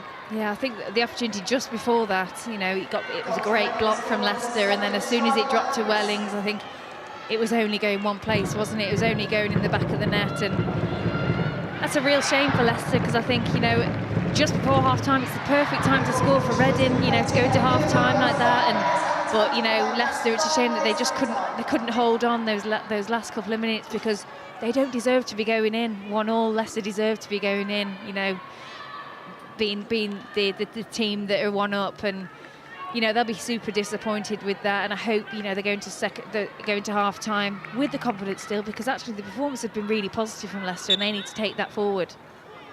It's the misfortune of football, because, what was it, 5 minutes earlier, there was a shot from a Leicester player blocked by Kane, which cleared the danger, and it looked like that initial effort was blocked by Harries, who was on the floor, and ricocheted straight to Wellings. Yeah, I mean, that's the game, isn't it? You know, it could have gone anywhere, but, you know, just happened to go in the path of Wellings. And, you know, great finish from Wellings, because both teams are, like as we mentioned earlier, really under pressure, and it's those key moments. And I think we're set for a really exciting second half, aren't we? I think we are. Certainly, if the score stays 1-1 going into half-time, we've got 5 minutes of added time. I think for Leicester now, they need to keep the ball up the pitch, don't they? And don't let Reading... They wouldn't want to give the ball away there. Eikeland, Harries to her right. Harries' delivery is another good one, headed away by Bott that time. And now can Leicester City counter-attack? Sam Tierney. It's a ball which is chased by Hannah Kane, and she might make things awkward for Hendricks, who has to clear out of play for a throw. And sometimes when you chase a lost cause, you want to throw high up the pitch. Absolutely. You know, it looked like that, you know, there wasn't really clear communication between Grace and the central defender, so the right thing to do. Simpson flagged offside. The ball was a clever one over the top looking for her, but it did look like she would be offside, the Australian.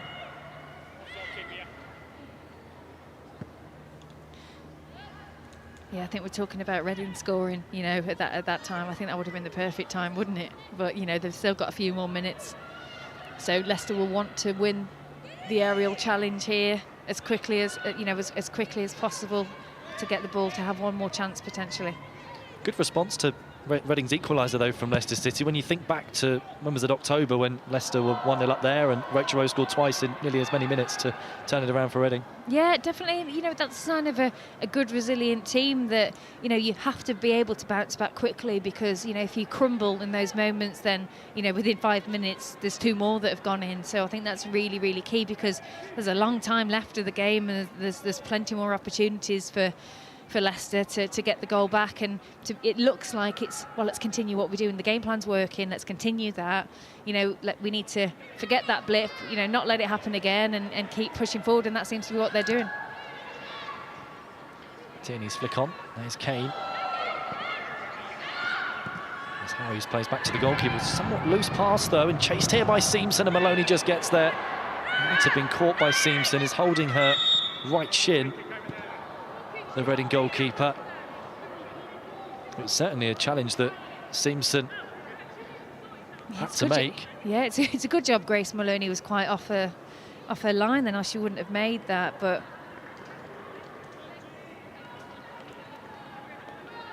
didn't have much in the challenge, but running leg, wasn't it?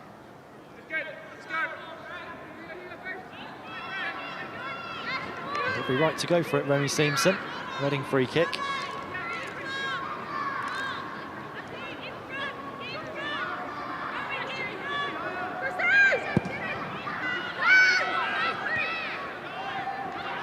Tierney collects for Leicester City. Looking for Seamson. Round goes Wooden.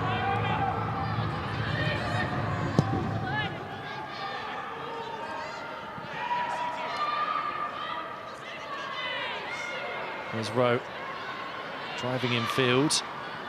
Looking for Harries. And Bott tidied up, but there was a foul on Rowe as she drove forward. It's a Reading free kick as we approach half-time. You could see it, couldn't you, when she was driving inside, and that's exactly what Leicester wouldn't want to give away at this point, especially with the distribution that they've got and the quality of delivery. So, yeah, and I think a yellow card as well. Seemed like a harsh yellow card for Ruby Mace, though. Yeah, you know, I think Ruby Mace, you know, she's put some strong challenges in this half, but I think that's the first time where she's committed a foul. So, yeah, that's unfortunate. I don't think it was that strong to give a straight yellow card either. Maybe a word, but not a yellow card. The last action of this first half then, Reading free kick.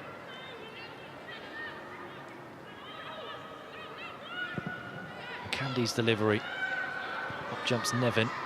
Breaks here for Wellings. Reading's goal scorer, away by Plumpton that time.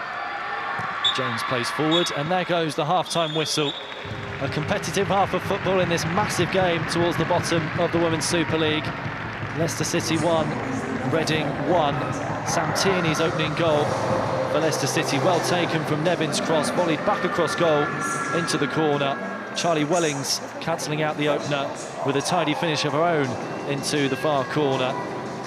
But a decent first 45 from Leicester City, Chloe, and one that I'm sure Willie Kirk can take inspiration from into his half-time team talk going into the second half. Absolutely. I think, to be honest, it wasn't until the last 10 minutes or so, you know, Leicester City were absolutely dominating the game. They were 1-0 up, you know, deservedly so. And, you know, I hope that Leicester go into that half-time talk again, like Willie Kirk is really positive with his team. You know, they've done hardly anything wrong, have they? They've been on the front foot. They've won the first ball. They've won their 1v1 duels, and they've been clinical. They've had one opportunity and scored. They had another opportunity that, you know, they were unfortunate that you know, it's deflected. But it's been a really positive half for the home side, and you know, they have to come out thinking, you know, with that positive mindset, and much of the same, if not a tiny bit more, because the same for Reading really. Both teams will be going in that half-time team talk thinking that they can get 3 points from this game. Well, Sam Tierney's opener cancelled out by Charlie Wellings. Back with the score all square. Half-time from the King Power Stadium. Leicester City 1, Reading 1.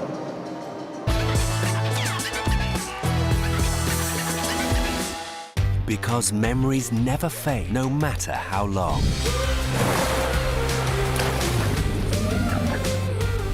we'll still remember the moments of excitement and the impressions of Thailand.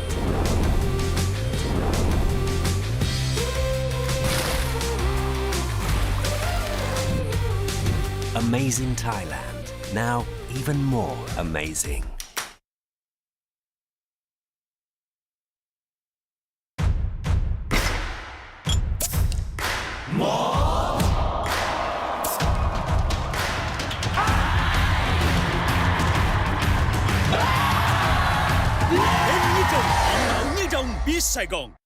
Lamiet is the belief that perfection lies within the details, where the finest ingredients deserve the finest craftsmanship.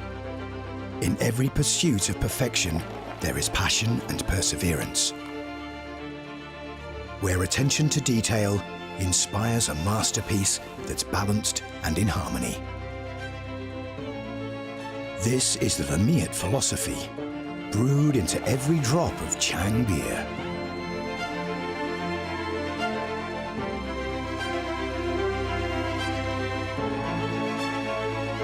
This is the taste of Thai perfection. Chang beer. We brew friendship.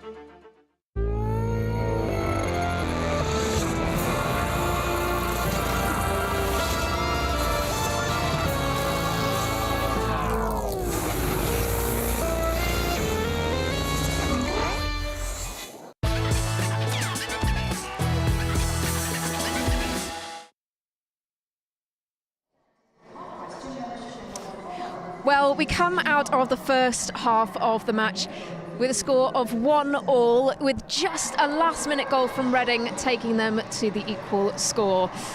Laura, there were a lot of chances for Leicester, and they was looking really strong today. Yeah, I really think so. I think they started the game the better side. I thought they really grew into it. I thought they won that midfield battle. This game's really physical. Reading are going long. It's very first ball, second ball, lots of headers, lots of feisty tackles, but I really feel that Leicester have come out on top, and in possession I feel like Bott down the right hand side and Nevin are offering a lot of width, some good crosses. I think Kane's finding herself into some good spaces, so it was really impressive. I thought they deserved to be 1-0 up, to be honest. I thought the goal was coming and they had some really good chances. Shannon, you were sat with some of the team members on the sidelines there. How did they feel when that Reading goal came in? I mean, it's a killer blow, especially right on half-time. I think, like Laura said, we started the game superbly, and I think, we dominated a lot of that. And they've had a lot of set pieces, to be fair, so we have to prepare for that. But the goal come kind of out of nothing, really. So we'd be disappointed with that, but we can't take that away from how we started the game. So we need to take that forward into the second half. But looking at the positives, it was a great goal from Sam Tierney for Leicester. We've got a little view of that here. Here's that goal. I mean, it's a wonderful ball from Nevin. It's really to get that distance, that height and distance for on the run is a really difficult skill. So to produce that, look, she's clearly got a head up, and Tierney's unmarked at the back post. But in that instance, it's hard. Like, you want to lace it and use the power, but I feel she had a really calmness, ice in her veins to side foot that just into the bottom corner, and Grace Maloney, the Reading goalkeeper, had no chance. It's a wonderful finish. Yeah, great technique. I mean, to side foot that on the volley isn't easy, and she's made it look very easy. I think she's been sensational first half. I think she's won every single first and second ball, so we need that in the second half from Sam, absolutely. All of them feeling the heat today, but certainly keeping cool under pressure as well. We've got a few of the chances as well to look at, because there were quite a lot of chances for the team as well. Yeah, I think so. Like I said, we started very strong, and like we said, Nevin and Bott at fullback have been giving us the width, in our formation, and it's working. CJ's breaking through and putting some great balls into the box, and like we've seen with Sam's goal, Nevin's done the same. It's just exploiting that second half. We know it's working, so keep at it. But I think we're playing some great football. 1 and 2 touch around the box. We're getting in behind. It's just that final little detail, I think, that we're just missing. And we talked earlier on about the attacking strategy, and that's certainly something that we've seen here already. Yeah, I think the change to put Remy in up front and to go more attacking has worked. And like I said, the 1-2 touch football around the box has been brilliant. And we need to just build on that second half, not get too deflated from the equaliser right in half time, and come out the way we come out first half, and we'll be fine. Well, we're going to take a quick look back at that Reading goal. As you say, it was just squeaked in before half time. I think it's a great block initially. But you know, there's nothing that Yanina can do there. It's a great finish. But yeah, I think it's just a bit of a ping pong around the box, and it's a great finish. I think it's Wellens into the top corner. Yeah, there's nothing anybody can do about that. I think it's quite fortunate the way that the ball fell to Wellens and she's all on her own. I think as Nevins followed in Harris to try and put that tackle, she makes the tackle, and when it ricochets out to Wellens, you know, she's not going to miss from there, but it's quite fortuitous the way that it fell to her. But you know, I think Leicester will be disappointed to let them back in, especially when they dominated the first half, kept possession, had better passing stats, shot more shots on target. But like I said, they've already had the chances. They've proven that they can score, so that's just how they need to start the second half. And we spoke earlier on about Janina Leitzig as being such a key part of the team, and she's had some fantastic saves here already in this first half. Yeah, exactly. We spoke about Reading, how direct they are. I think their game plan is to put the ball in behind and keep the ball moving forward and play for set pieces. And you can see from some of here, she's so commanding. She comes for crosses, and as a defender, when your keeper has a high start position and she reads the flight of the ball, she either comes and collects or she drops back on her line. To be so decisive in those moments is really key, and that's what's impressive about a keeper for such a young age. She makes those decisions and she sticks with it, and she relieves a lot of pressure for the team. And a very bold approach. You know, you're saying about her being direct there, but you're saying earlier she's pretty brave with it too. Yeah, exactly. Yeah, I mean, Reading have been quite direct. They just help the ball on. They're trying to run Leicester's defence into the channels, and it's kind of hit and hope, let's get up the pitch and let's play for set pieces, whereas Leicester's game plan is very the opposite. It's very much pass orientated, pass and move, you know, work our way up, get overloads, get your fullbacks, you know, high up the pitch, joining in for crosses and pullbacks. So it's two styles that are very different, and I think Leicester's are coming out on top and performing better. And it's certainly been, as you say, a strong performance so far. There's another 45 minutes to go, but do you think that the strategy will stay the same again for the second half? Yeah, there's no need to change it. I think Willie will probably be saying, you know, don't panic, you've played brilliantly, just take that into the second half. You know, I think, like we've said, we've dominated the game, and we just need to follow that through. And I think even like Soph Howard at centre half has won every header. So that aerial threat that Reading do possess, I think we are dealing with it. So we just need to be wary not to give away as many free kicks as we just did. And yeah, hopefully build on that attacking performance. Well, the other day the team also took part in something a little bit different, going to look at some Six Nations rugby. Take a look at this.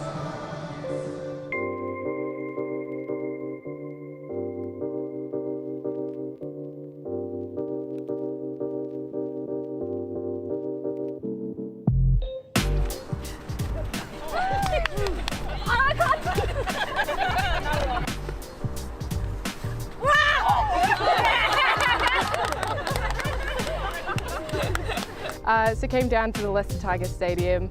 A couple of the Leicester Tigers girls showed us a few moves, showed us how to play pretty much. It was really fun, I enjoyed it. I didn't realise how many rules and how tricky it actually is.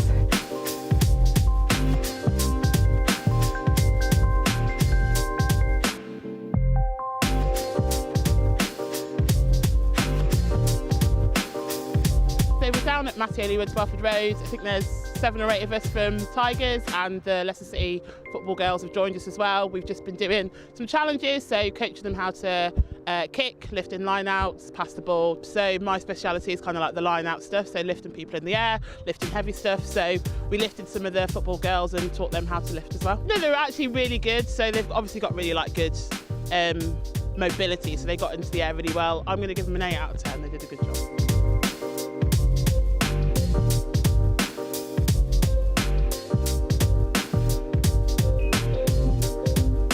I was quite surprised. They actually did really well. I think we were able to give some top pointers, and then they performed really well at them. So I enjoyed teaching rugby to new people and showing them that there's a different sport out there that people can try.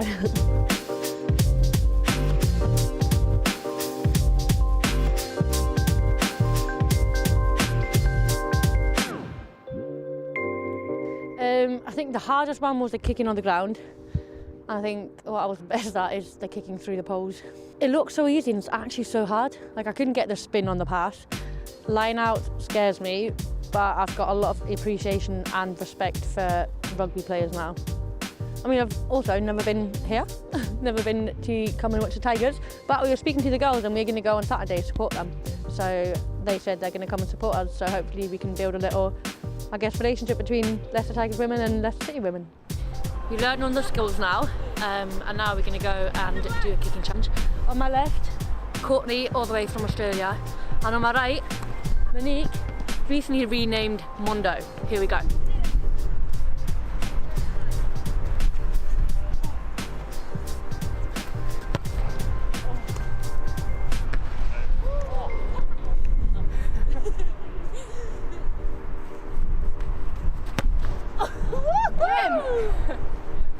Yeah, easy.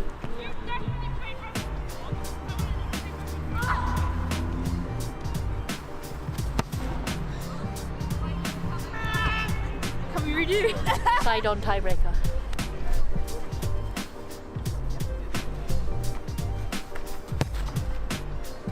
Yes!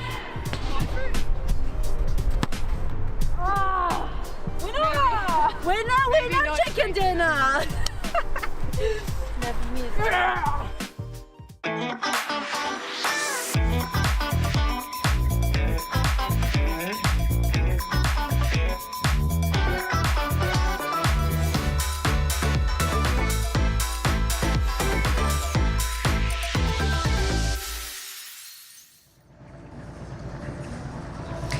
Well, it's a huge day here at the King Power Stadium, and it's a fantastic atmosphere as well for this women's game. If you would like to be in with a chance of winning a season ticket for the Leicester City Football Club Women 23-24 season, you just have to answer this one simple question in our competition. Which player became LCFC Women's youngest ever goal scorer this season? If you'd like to enter that competition, just head to lcfc.com/competition and you could be here at every single game. Well, Lewis Mason has been talking to a few of our fans here, and there's one fan in particular who sees himself as a bit of a lucky charm. Yeah, hopefully we have got a lucky charm with us. Horatio, you were here for the England under-21s. What happened that day? I was shouting boot it, and then Ashley Cole turned around and then looked at me, and then he turned around again and then shouted it to the players, and then 2 minutes later they scored. So you give the tactics, and then hopefully there'll be a goal. Hopefully we'll have it this half as well. Come on, Leicester. Come on, Leicester, indeed. The second half is just moments away. Back to you in the commentary box to take us through the second half. Thank you, Hannah. Massive next 45 for Leicester City as they take a 1-1 scoreline into the second half against Reading in this massive game towards the bottom of the Barclays Women's Super League. Leicester City knowing that they will move off the foot of the table with 3 points and go within a point of Reading. They led for the majority of that first half through Sam Tierney, but Charlie Wellings equalised almost on the stroke of half-time for the visiting Royals, who will get the second half underway. Kelly Chambers' side, kicking from right to left. As you see it on the screens, Leicester City in their familiar blue, Reading in their change strip.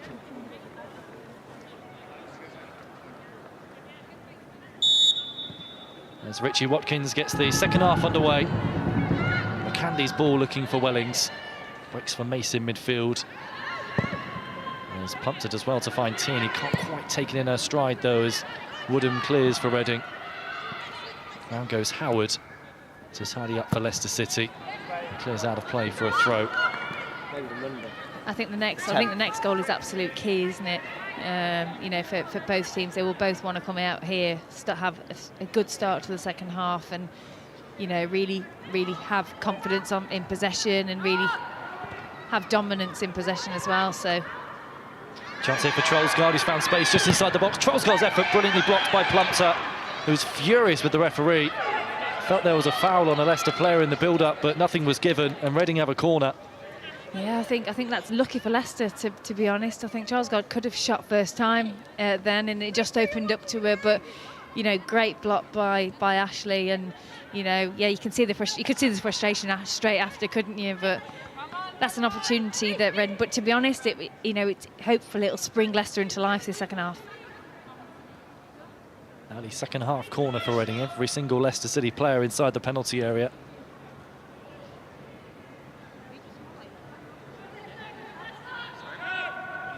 McCandy to take. And towards the near post, flicked on by Eikeland and gathered by Janina Leitzig. Good positional play from her, and is quick to try and release Hannah Kane, who scampers over the halfway line, 2 to her right, tracked all the way by Rachel Rowe. Across goes Bryson and just gets there ahead of Kane. As Hannah Kane wins the throw for Leicester City. Great run, wasn't it? Just the last touch, it was just a little bit ahead of her, but you know, Hannah Kane, she's so quick and she's so agile, and great move from the back, great run, and you know, they've got possession now and a throw in the top left corner, and but you could see, you know, other players they were sprinting trying to keep up with Hannah Kane, but she did well. Just unfortunate with that last touch that was slightly out of reach. Whelan back to Nevin as Reading clear through Hendricks. Back into the box it goes, away by Hendricks again, who was caught as she won the diving header by Jones, and it's a free kick to Reading.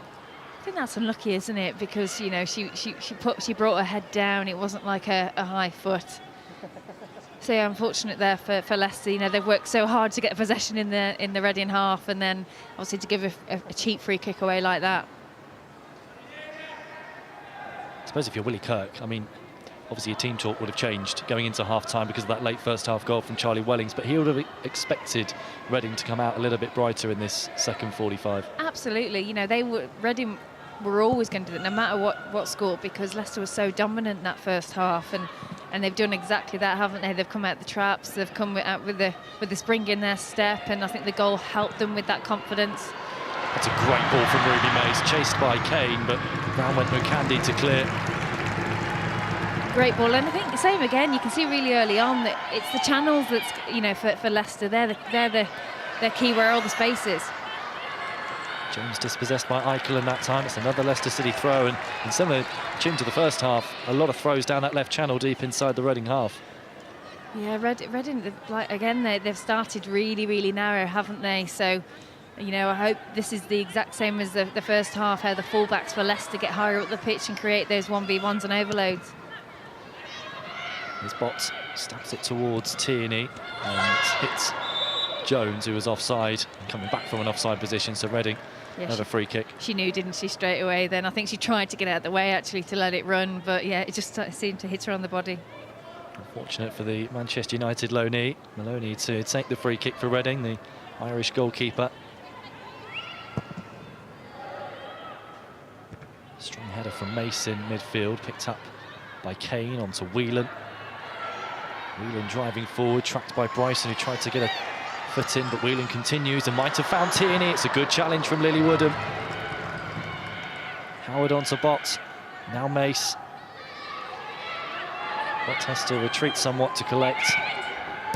Gives it away to Harries. Bott wins it back again, but I think it was a push from Ruby Mace on Harries, which has won Reading the free kick. Yeah, she needs to be careful, doesn't she, Ruby Mace? She's, you know, starting the second half with the yellow card, and I think she was quite lucky there, to be honest, you know, to not even have a talking to from the referee. So she just needs to show a little bit more discipline in the challenges, make better decisions, and I'm sure that her teammates will be telling her the same thing.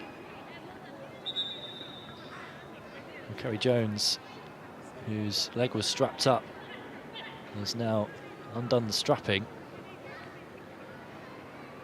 And there's a pile of paper on the pitch now where Kerry Jones had her leg strapped up, so needs some treatment and attention here. She had a lot on, didn't she? She did. Just kept going. Like a magic trick.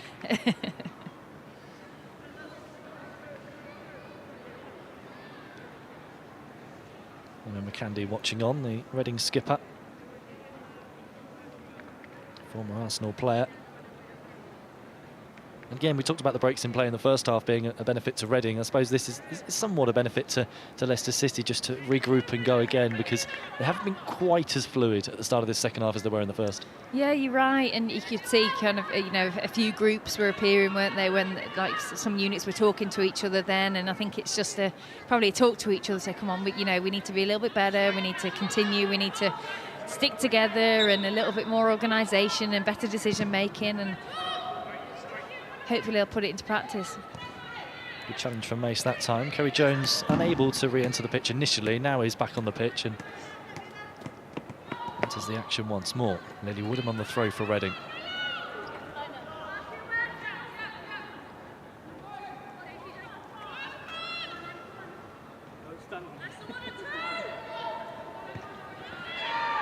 challenge as Tierney plays forward. It's well cut out by McCandy. Might break here for Kerry Jones. McCandy is there again for Reading.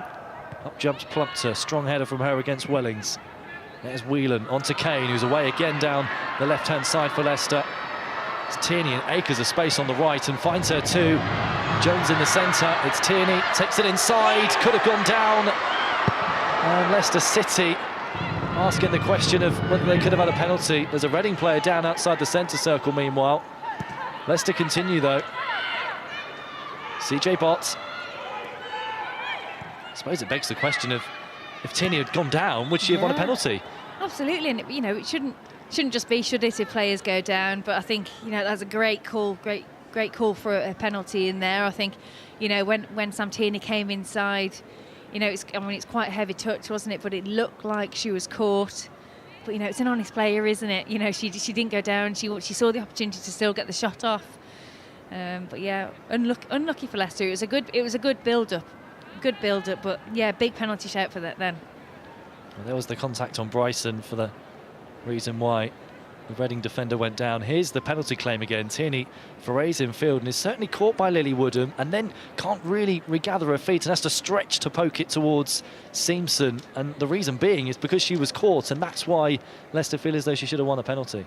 Yeah, I mean, you could tell she was definitely slightly caught. I think the Reading player pulled back, didn't she? You know, last minute, and because I think she knew what was the inevitable. So yeah, it could have gone either way, couldn't it? There. Kelly Chambers looking on. I think that's lucky for Woodham, though, isn't it? From the Reading perspective, but last minute, I do think she drew back a leg. And also, you talked about Mace being booked in the first half. Of course, Woodham was for simulation as well. So perhaps had that in her mind as well as potentially giving away a penalty. Yeah, definitely. It would have been interesting if Sam Tierney would have gone down. I wonder whether the call would have been the same from the referee or different. It's always such a big talking point in football, isn't it, as to whether players should go down if they feel contact, because we don't want to see simulation, and Woodham was booked in the first half for simulation, but sometimes you feel contact and you go down because that's the only way you win a penalty. Yeah. Here come Leicester as play restarts again. Nevin's challenge. Reading come away with it with Eikeland, looking for Trollsgaard. Rose stayed down for Reading. There's Plumpter's challenge. Puts the ball out of play for a throw. Now Rachel Rowe can receive some treatment. This game has been so stop-start, but it's the feisty nature of the game and everything that comes with it. Massive 3 points at stake and challenges flying in. Yeah, absolutely. And you know, they're all strong challenges, aren't they? I think both players are going for the ball. You know, they're not malicious challenges, and unfortunately, you know, players are coming worse off and getting slightly hurt, but you know, they're clear 50-50s, aren't they? And that's what you want to see in the game. You don't want to see people hurt, but you want to see these strong challenges and the commitment to to winning the ball and for the team. So it's good, but yeah, you're right, it is very stop-start, the game, and you know, I think it's hard to start all over again, isn't it? To start momentum again with these stoppages in play. So hopefully after this one, it will, you know, we'll have a good chunk of time where it's quite fluid. Well, Rachel Rowe is currently showing her shin pad, which has split from the challenge towards referee Richie Watkins. Clearly isn't happy that she didn't get a free kick in the challenge which forced her down. That's a new tactic to try to get the referee to give a free kick or book a player, showing them your split shin pad. Yeah. I mean, did you see the size of that? That was like me when I was a player. I'd wear like the smallest shin pads ever, and I'd always have bruises. But yeah, I mean, a split shin pad, you know. I thought there was a rule you had to have a certain size shin pad. It has to pass some regulation. Maybe not. Maybe I always got away with it. They never seemed to check the shin pad. They just wanted the shin pads covered. Yes. But you know, I retired 5 years ago. Things might change since then. But yeah, I was always that person that wore the smallest shin pad, and then wondered why I got hurt and bruises. They just seem to get in the way.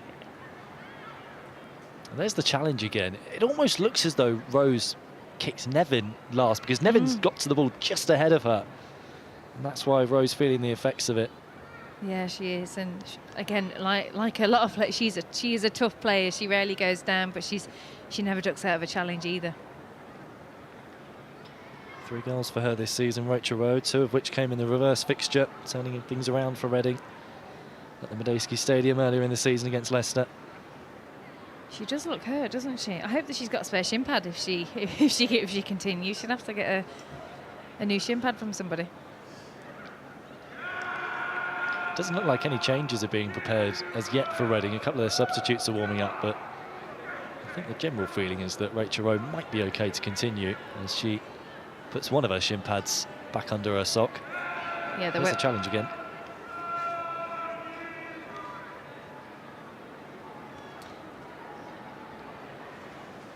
Nothing wrong with it, is there? I don't think. No, not at all. Again, both players are absolutely going for the ball. I think it looks like Rowe kind of went to strike the ball rather than just to win it. So obviously she put a lot of power in that, and that might have forced her into getting hurt there.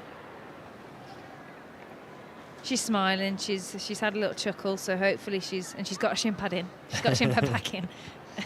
So hopefully she'll be okay to continue, because Kelly Chambers won't want to take Rowe off and will do everything to keep her on the pitch.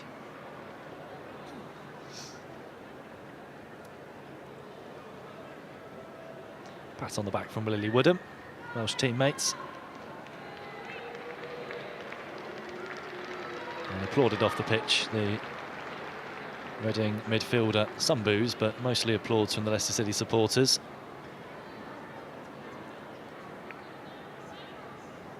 Yeah, she'll want to get back on as soon as possible, won't she, to help her team. It's always a shame when there's some boos. Sometimes I can understand it, but when a player's been down for nearly 10 minutes, then you'd like to think that they're not faking it. So play back underway. Bryson's throw. Back in by Bryson. It's a lofted cross and a useful one for Wellings. Just went over her head, and Box will pick it up for Leicester City and will trust herself in being able to take on Wellings, but decides to go back to Howard instead. Searching ball, looking for Simpson. Breaks kindly for the Australian too. This is CJ Bott.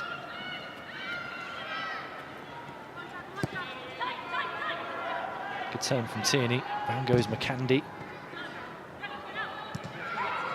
Coming out of play before going back in. It's a Leicester City throw. Good control from Plumpton. Can they help it out to the left-hand side? They can. It's a good ball too to find Nevin. Closed down by Harris. Nevin's cross goes behind into the side netting. Disappointing from her perspective. Usually better than that at deliveries from out wide. Yeah, I think that's the first time actually that she hasn't got it quite right. But yeah, good spread of play from Ashley Plumptre. I mean, she can use both feet, so it's good. She's got good balance. She can go both ways, and yeah, I think Nevin will be disappointed with that. But I'm sure she'll get future opportunities.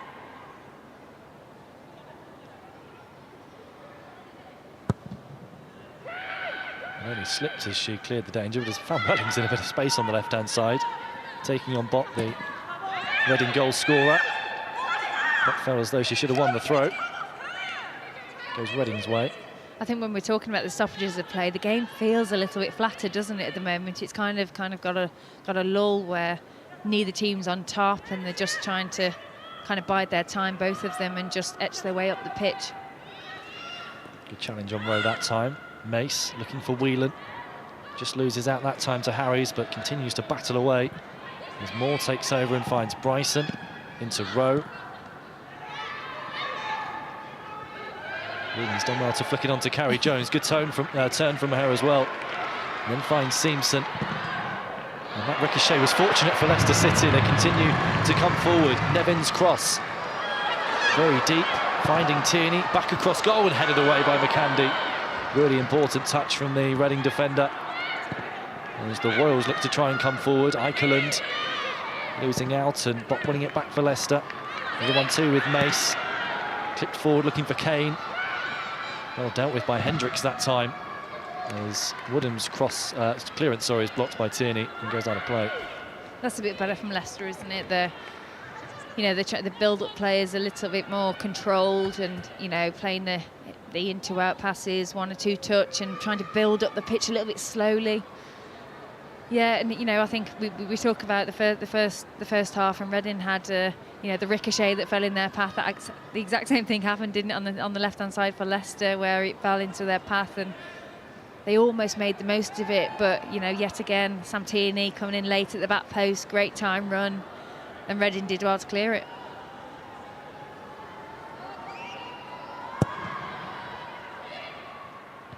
Strong header from Plumpter that time. As Rowe flicks on towards Wellings, looking over the top, and it ricochets fortunately for Eikeland, but what a challenge from Aileen Whelan to win it back for Leicester City. And then looking over the top for Hannah Kane, it's a really good ball, and Kane's away. Kane's ball across, might find Samtini. Good save, Maloney. Really good stop with her feet, guarding her near post. Again, it was the late run from Samtini, similar to how she scored a goal in the first half, and it's a fantastic stop from Maloney. Yeah, how quick was that attack then from Leicester? And you know, Hannah Kane, she made the absolute right decision of crossing the ball early on. And Samtini, I thought she was going to go back across goal, and I think, but she went for the front post, and great save from Grace Maloney, but great chance for Leicester. She was furious, the Reading goalkeeper, I think, because Tierney's again free at the far post. Yeah, but you know, when we're speaking earlier and throughout the game, Reading have been so narrow that they haven't really protected the back post on either side when it comes in. So I'm not surprised that Maloney was furious then. One off the training ground from Nevin, looking for Kane, and she couldn't quite make contact. It was almost a carbon copy of the goal that Kane scored against Liverpool in February, where she rolled one in from a similar position. Yeah, you could see the space, couldn't you? And you could see it opening up, and then yeah, mistimed chance then. I think Hannah Kane, she'll be frustrated with herself then, because good delivery, good pace on the ball, and she just needed to get good contact on it. Good feet from Rachel Rowe, nice piece of skill, looking over the top for Trollsgaard, who might get there. Howard, though, covering for Leicester City. Yeah, good cover from Howard. I think her and Plumpter, I think they played really, really well. They've won everything aerially, and you've got one that goes in to win the first ball, second one covers behind, and they've done that really well all game. Leicester City a little unfortunate. Kerry Jones just caught McCandy as she was stretching for the ball, as they tried to switch it from left to right. And again, there was space on the right side for Leicester City. Kerry Jones inches away from nicking that away from McCandy, and Leicester would have been away down the right. Yeah, it was close, wasn't it? And you could see it opening up, couldn't you, if the game hadn't stopped and the whistle hadn't blown then. But, you know, probably tactical play from Reading then, you know, had to get the free kick, else they're in a world of bother. I think it's another reason why this game has been so tight and so tense at times, because most of the chances for both teams have come from overturns, where they've won the ball in midfield and looked to try and break quickly. Yeah, they've been quite quick breakaways, haven't they? And they're trying to counter-attack on each other. So I wouldn't be surprised. And that's probably why the game has slowed down a little bit, because the amount of energy that all the players are using, they're trying to kind of just get, you know, manage the game a little bit more and, you know, make the most of their chances, because there will be further chances in this game, and it's choosing the right one and making good decisions, and I think both teams are trying to do that. Plumpter finds Kane, back to Plumpter again. Looking for Carrie Jones. It was caught late, Ashley Plumpter. Leicester continue though. Carrie Jones taking on Hendricks. Cross deflected. Simpson's there, but offside. Flag goes up against Remy Simpson. And I wonder whether the referee would also deal with the challenge on Ashley Plumpter as well. I think he will. Richie Watkins, and he's going to book Frey Bryson by the looks of things. I think that's the right decision there, and I think the referee made the right decision to allow the play to go on, and also give, you know, the yellow card there to bring from the initial challenge. It was very late from Faye Bryson on Ashley Plumpter. It was, so yeah, good refereeing there. Good flick from Wellings. Rowe's got space for Reading. Trollsgaard to her right. Rowe continues. Here is Trollsgaard. Howard's there for Leicester City. Good clearance again from her. Picked up by Bryson. Kane's challenge this time. Bryson's delivery turned away by Plumpter, and that time Reading get the free kick. Kane with a similar tackle on Bryson to the one Bryson did on Plumpter, and that's what she's saying to the referee now. Yeah. Yeah, that was late, wasn't it? Probably gets away with one, I think, Hannah Kane. She hasn't been booked. bad position like we were talking about earlier. These positions that you do not want to give away, you know, cheap free kicks.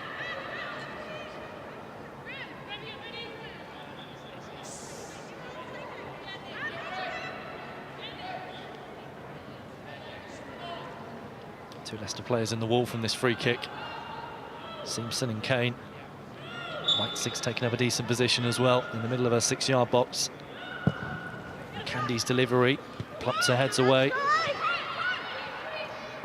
Here's Whelan. Into Tierney.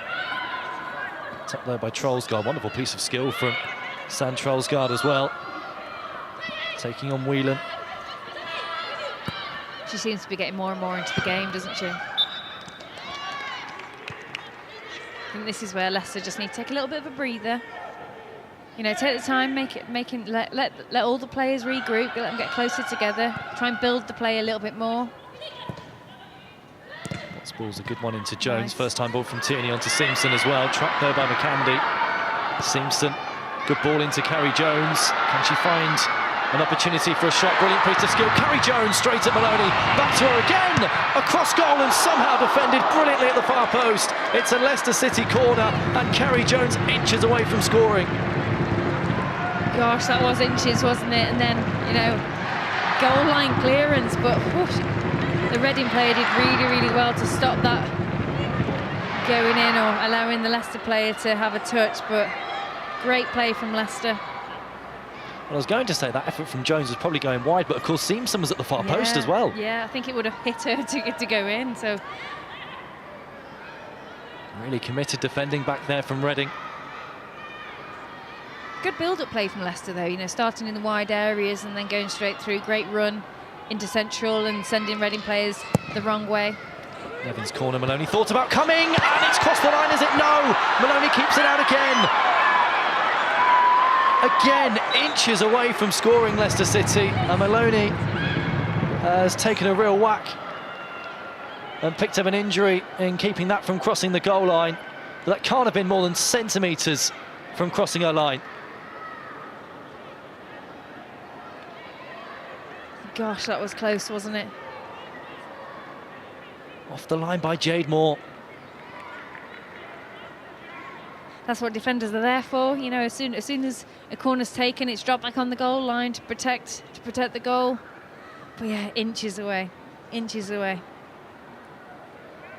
Leicester, I wonder how they haven't scored two glorious chances in the last 2 minutes. Maloney still receiving treatment here. Bit of a nasty whack in collecting the ball eventually, Grace Maloney. Yeah, she was holding her face, wasn't she, when she went down, and you know, we heard her. So hopefully she's okay. She hasn't. Oh, she's rolling over now, which is good. Obviously going through the protocol again. I like that she hasn't dropped the ball yet, though. That's good goalkeeping. She got a firm hand on the ball.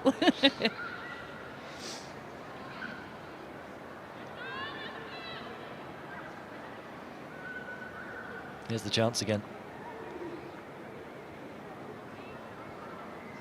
Oof, I think Tierney, in trying to swipe at the ball, catches her in the face. Yeah, you could see that, couldn't you? I mean, Tierney's got every right to go for the ball. It's not a... No, absolutely. You know, it's brave goalkeeping, isn't it? You know, and Grace Maloney, she's always been a super brave goalkeeper, and she does everything she can for the team. So she puts her head where it hurts, and you know, her priority is getting control of that ball, and she did that. First change of the afternoon for Reading, as Emma Harries is replaced by Justine van Havermaet, Belgian international. A slightly more defensive-minded player, I think, Van Havermaet. Again, one of these Reading players who seems to be able to play anywhere, but generally plays in midfield rather than Harries in the front line. Yeah, I think I think it's to give stability. I think, you know, if you look at Reading, they're soaking up a lot of pressure, aren't they, at the moment from Leicester? So I think it's a stabilising change, but I think it gives that just elements of control in the central area.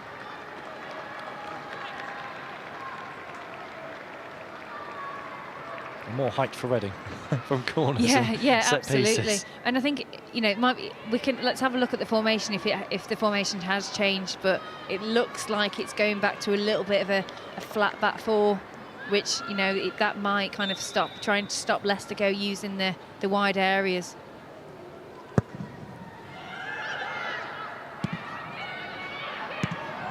Hooked away by Lily Woodham. Jumped Whelan, and there's Mace to find Nevin. It's a really good ball. Nevin just beaten to it though by Trollsgaard. Looking for Eikeland. It actually looks like a back five, doesn't it? So yeah, they're trying to stop Leicester from going down wide areas. And here come Reading with Rachel Rowe. Welling's in the centre. Rowe pulls it across and into the side netting.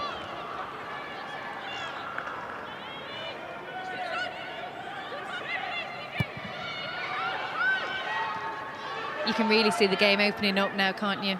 There's more space for players to, especially in their own halves. There's more space to get the ball to. Awkward this for Howard. Welling's on her shoulder, and Howard dealt with it well.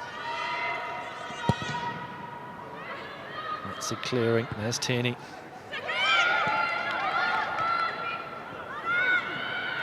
Rowe. Forward ball intercepted by Bott and finding Mace. Good ball from Leipzig as well to find Nevin. Yeah, good composure to play out then. There's Plumped up. Now Mace.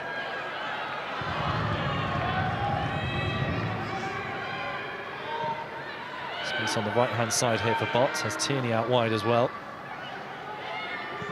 Bott finds Whelan. Whelan goes down. Moore winning it back and clearing for Reading. One back by Plumped. She's won everything today, hasn't she? She's yeah, she's stepped in. She showed good strength, and generally she's absolutely won everything she's gone for. Lily Woodham just caught by Sam Tierney. It looks like she's going to be the next player to go into the book. Just caught her late. It was an awkward one because the ball's in the air, and Tierney, if she wasn't going to get the ball, was always going to catch Lily Woodham high. I think the only thing I would say is, you know, as Leicester, you would prefer to give a free kick higher up the pitch where they are now than allow them to come into your half.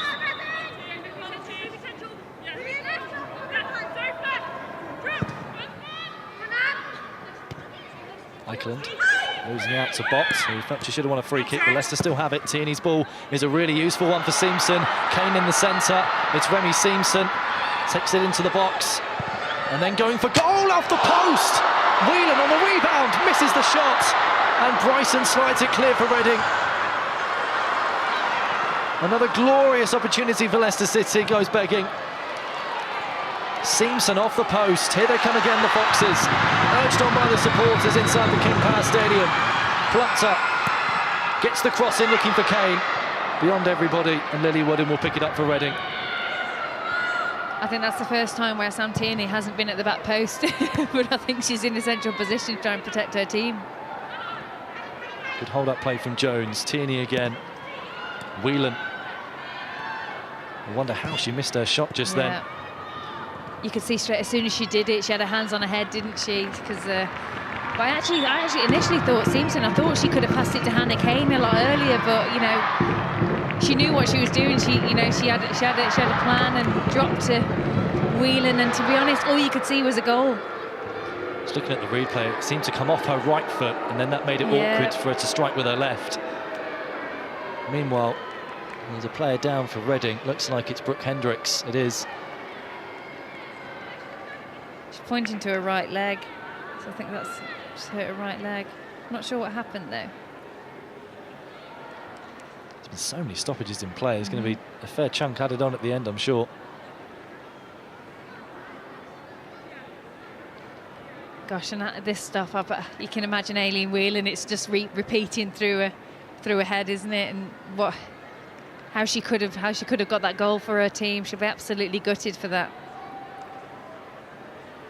I bet she couldn't believe that it just dropped to her.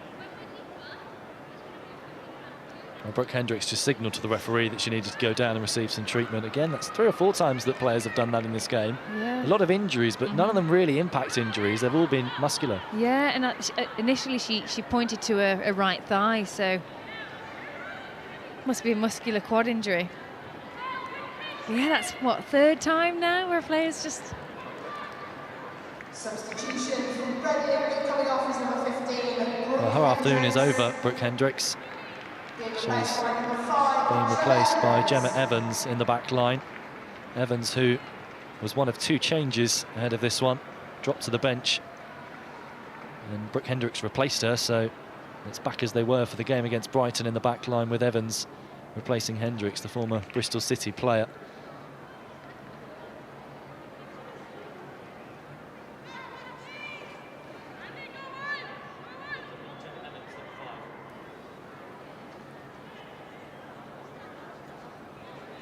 Yeah, I think you can't risk, especially a muscular injury. There's still games left to go, and a good, strong replacement, very experienced player.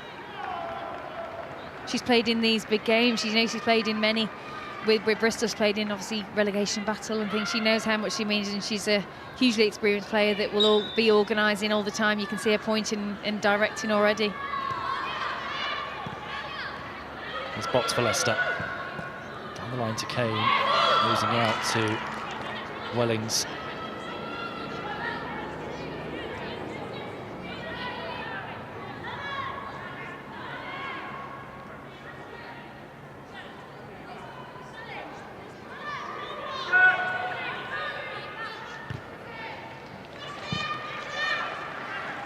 This is where tiredness sets in, isn't it? So players need to be really, really still focused, even when they're tired. Make good decisions, don't make any silly mistakes. Nevin, well worked onto her by Mace. It's a good delivery. Jones's header goes wide. Another chance. Yeah, she had to create a lot of the power, didn't she? Because it was she didn't have much to use a velocity for, but it's a chance. A shame she couldn't have got it on target. But she was coming backwards slightly, wasn't she? So it's a difficult angle for Jones. But yeah, nice use of the width yet again from Leicester. But you can see that Reading, they've got a flat back 4/5 at times, just because they want to protect the central areas. Bryson looking over the top for Reading. Round goes Howard to clear. Safety first from Sophie Howard. I think same as the first half, Leicester creating the better chances, aren't they? But it's as Reading showed first half, they only need 1 chance, so Leicester need to be really on the money to keep making sure that they are in the right positions, win the first ball, and really strong and compact.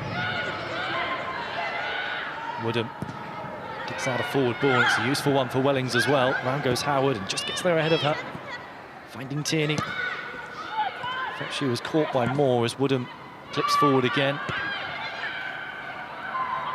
Bot turns. Couple of runners ahead of her. Looking over the top for Hannah Kane. It's a useful ball and flicked on by Kane, but straight into the arms of Grace Maloney. Yeah, you could see Kane, couldn't you, looking at the line, and she kept going off and then back on, just trying to time it perfectly. I think if the ball had a little bit more pace on it, she could have took it in her stride, and if it was in front of her, but it seemed to just land on her head, didn't it? They are looking for the ball in behind, aren't they, Leicester City? Looking to just drop it over the back four, because Kane's quick, Seamson's quick. Yeah, they've got the pace. Definitely, I think with a little bit of a diagonal ball, I think there's more than enough space in behind. It's just making sure that the front line for Leicester, especially Hannah Kane, because she's looking for that ball a lot more. It's making sure that she stays on side and the ball into her is timed well, because I think that last opportunity, I think it was just too many touches before making that delivery. Bryson picks it up for Reading. Looking for Trollsgaard, cut out by Nevin.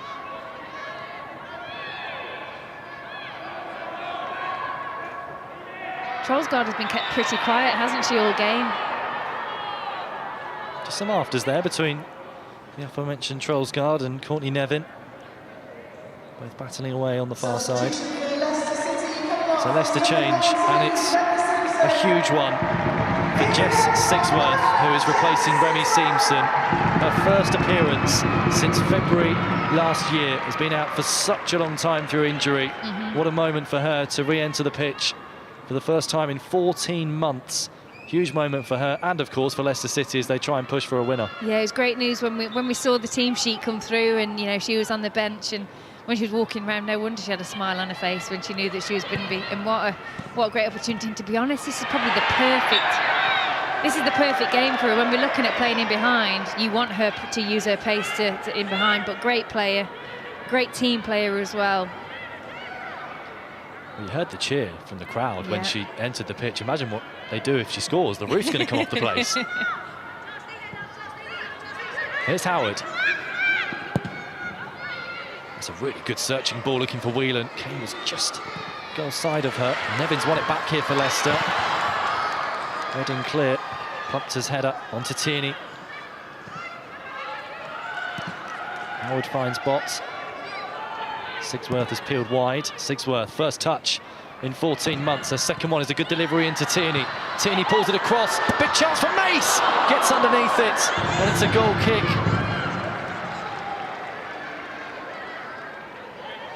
Mace felt she was caught. Yeah, I think as he goes to strike the ball, I think a Reading player. I think they want a corner, don't they, Leicester City? Yeah, I thought it came off to me. I thought it was a deflection. Excellent first involvement, though, from Jess Sigsworth. Wonderful first touch to control and then finds Tierney in the centre. Yeah, excellent, excellent. I think, you know, when you've got Jess Sigsworth in your side, she's so positive. She wants to take the ball and go forward as quickly as possible, and her teammates know that. Mace's ball forward, looking for Kane. Breaks for Whelan. Into Sigsworth. Came off her hand that time.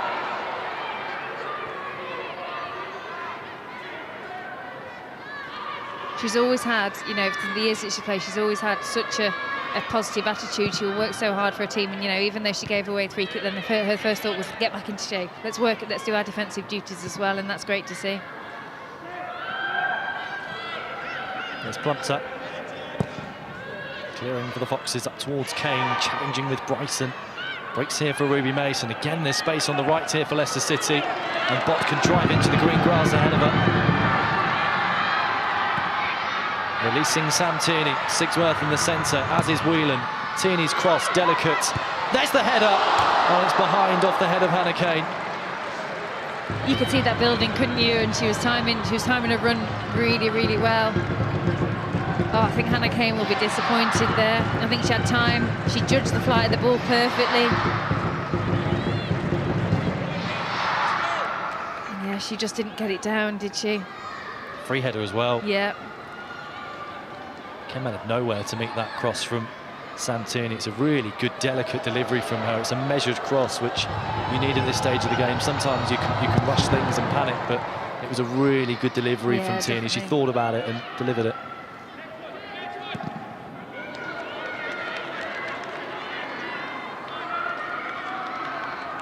And I think, you know, when we spoke about it before, it's Leicester creating these chances, aren't they? I think, you know, if he gets to the end of the game and it's a 1-1 draw, Leicester have had the chances to get more goals. Tierney does well to let the ball run across her body. Bott challenging, but Woodham comes away with it for Reading. Finding Wellings, it's a good challenge from Howard as Tierney turns, and then Howard looking over the top for Sigsworth. As Evans for company. Gemma Evans getting back behind the ball for Reading. And clearing for the Royals, flicked on by Woodham into the face of Tierney. Completely unfazed, Sam Tierney. Yeah, I think that was a great ball down the channel, wasn't it? But credit to Evans, great cover.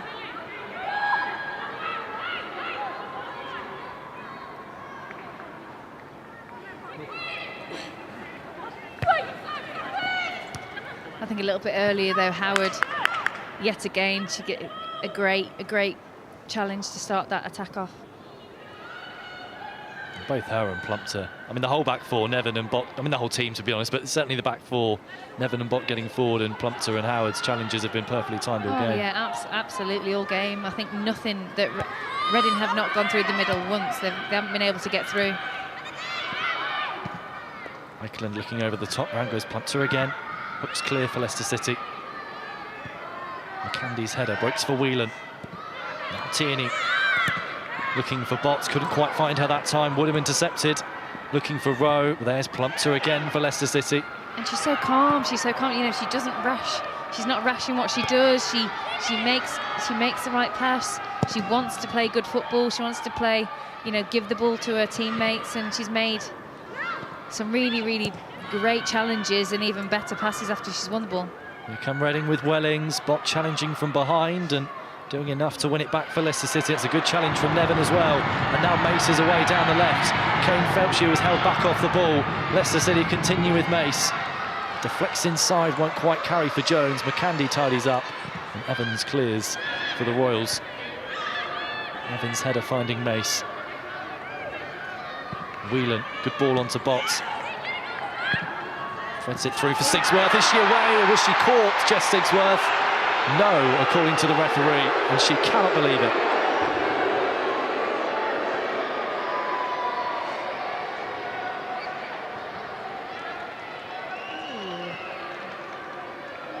I think there's a little push on the back, isn't there? More than I don't think she's caught with the foot. I think it looks like she's got a little bit of a push on the back as she rolls, but oh, that's a shame. I think she probably would have got there, wouldn't she, with the ball going through with her pace. And I think that's the big giveaway, because she's not going to go down there. She's racing through on goal. Unless she's been caught, she's not going to go down. Yep. Ruby Mace turning in midfield and winning the free kick that time. I mean, it didn't look too dissimilar to that, which has got a free kick for, so. I was just about to say, I think the referee, Richie Watkins, felt he owed Leicester City one there.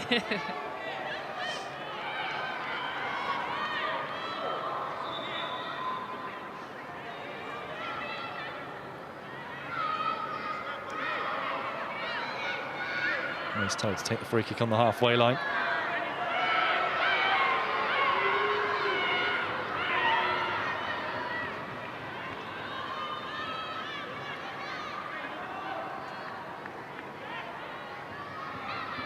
Very high line this from Reading, urged up the pitch by Grace Maloney in goal. Mace's delivery, flicked on by Tierney. Here's a chance, and the effort towards goal. It's still alive for Leicester City. It's a massive scramble. Can they get it in? They can't, and the whistle goes. It's a Reading free kick at the end of all of that. That was a great delivery by Mace. He just allowed the ball to be passed on.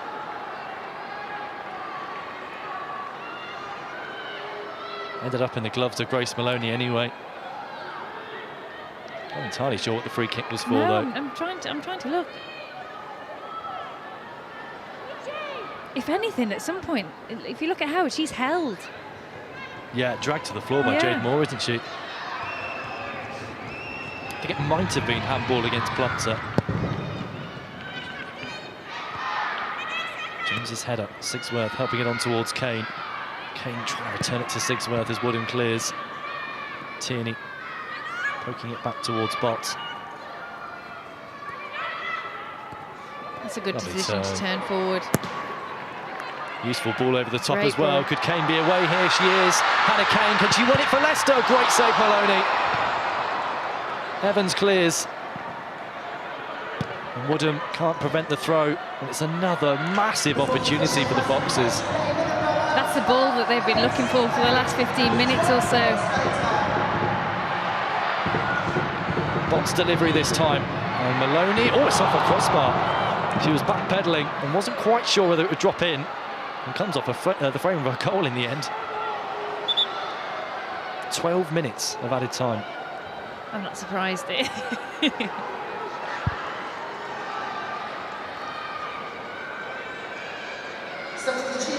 there's been a lot of stoppages, hasn't there, in the whole game, actually, but, you know, especially the second half. Reading substitute then. Charlie Wellings replaced by Wade as we watch this chance back. Oof. I don't know whether CJ Bott was going for goal. I'm sure she'll say that she was.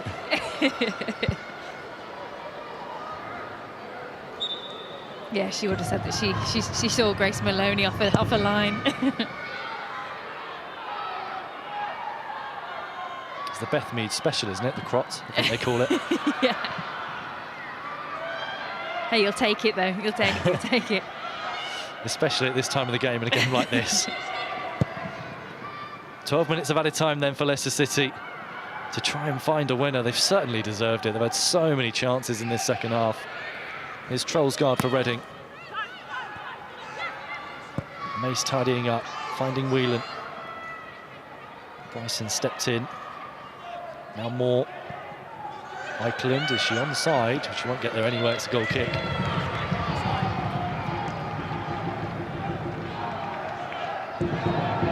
One last push from Leicester City. Yeah, definitely. You know, they've got enough time, haven't they? I think they just need to build. You know, continue the movement from the players. I mean, she's got time to. Yeah, that's a good decision. Plumpter under pressure here from Rowe, who showed too much to Ashley Plumpter and gave away a free kick. Yeah, I think it looks like Ashley was having a go at her teammates then, and when she stepped in, she didn't have any options, so she had to turn back. And you know, as soon as she got that free kick, she looked up at her teammates. You know, give me something, give me some movement. Looks like Rachel Rowe might be bleeding, so the medical team have to be called onto the pitch, much to the disapproval of these supporters. But Rachel Rowe needs cleaning up here. More another stoppage, time. Yeah, another stoppage in stoppage time. It's going to be about 15 minutes.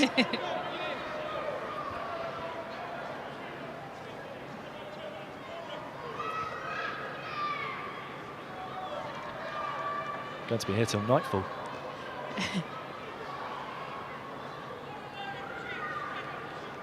I think looking at this game, I think, you know, Leicester, they've still got time to have the chances, but they've had plenty, haven't they? They've had plenty. I think the main one, you know, I think Whelan. I think that chance that Whelan had. But it's been a positive performance. I think they've got to take that. It's been a really positive performance, especially off the back of the Aston Villa defeat last week. So, you know, even if hopefully they can take a minimum of a point of this game, as much as it starts the momentum, it starts them to build, doesn't it? And they've got obviously 5 games left. Which, yes, they need the points, but I think the performance is vital as well.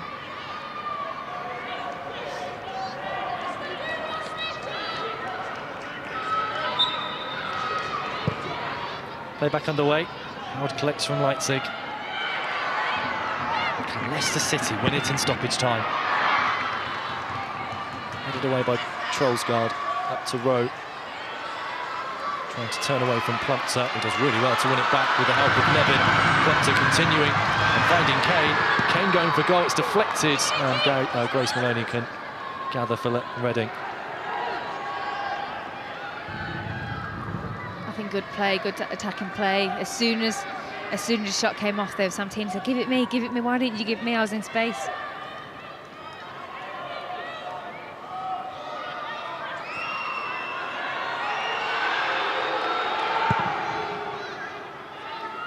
Holding on to the ball for a rather long time, I think. Yeah, the crowd didn't like showcasing that Reading, I think, will be happy with a point. Yeah, I think given the position in the absolutely. table, Leicester need the 3 points more than Reading do. Absolutely.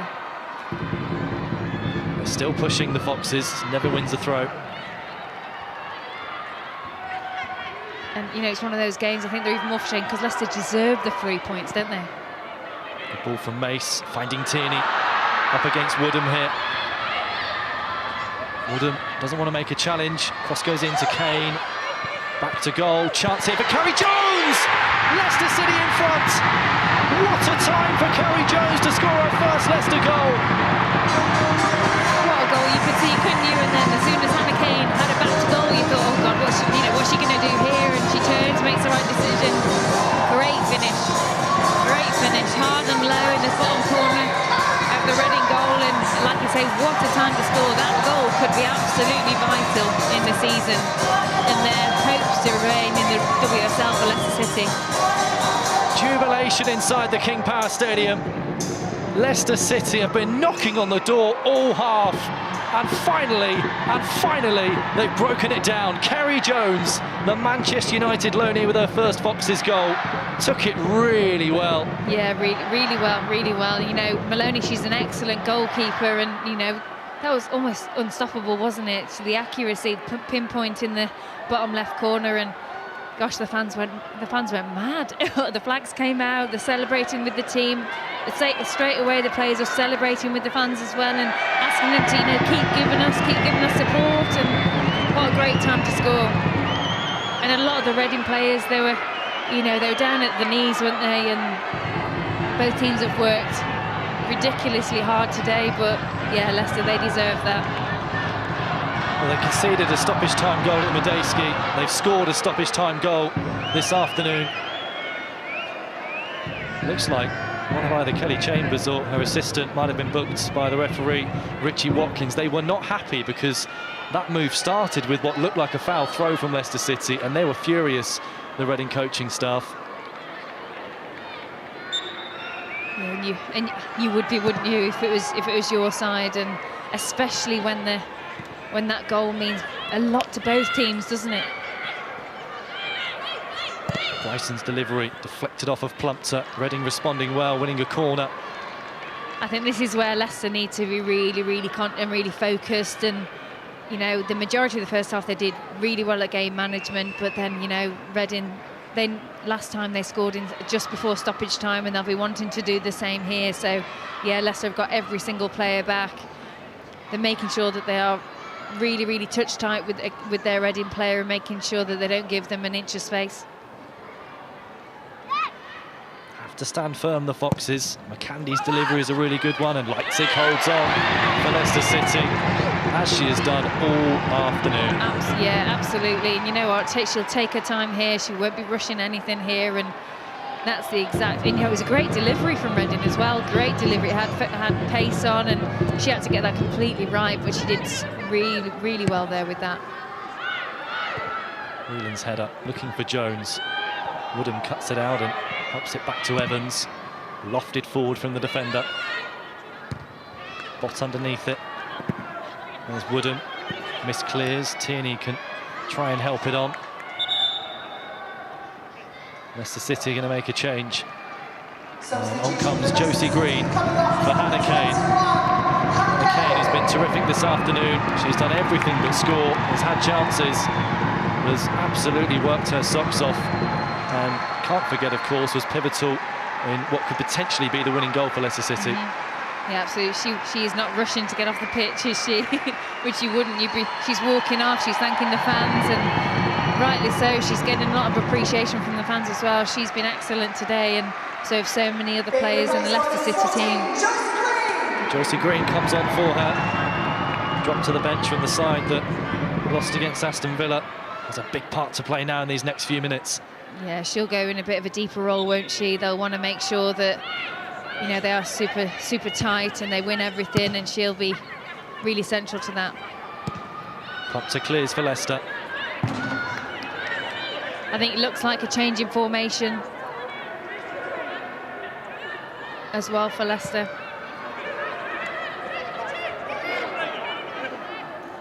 (4-4-2). Looks like it. Yeah, looks like a flat 4-4-2, doesn't it? It was broken kindly here for Rachel Rowe. Takes the shot on, but that's wide of the mark. She has, though, won a corner. Yeah, it looked like it was slight deflection. So you could see it opening up for her. She only had one thing on her mind, and it was to shoot. Here's the replay. To taking a nick off Plumpter. Yeah, I definitely heard it. Leipzig will want to do the same here, come and claim it. Well, they're all surrounding Janina Leipzig, and goes the cross and flicks, I think, onto the crossbar off a Leicester City head. It might have even been Kerry Jones, the goal scorer. Yeah, it looked like it, didn't it? Scoring at one end. Well, it was her head, and then on to Ruby Mace. Yeah. Gosh, that's heart in your mouth moment. We just need to hold on for another couple of minutes. Referee Richie Watkins just addressing a few things with both Bott and Looks like Trollsgaard. Suspension continues.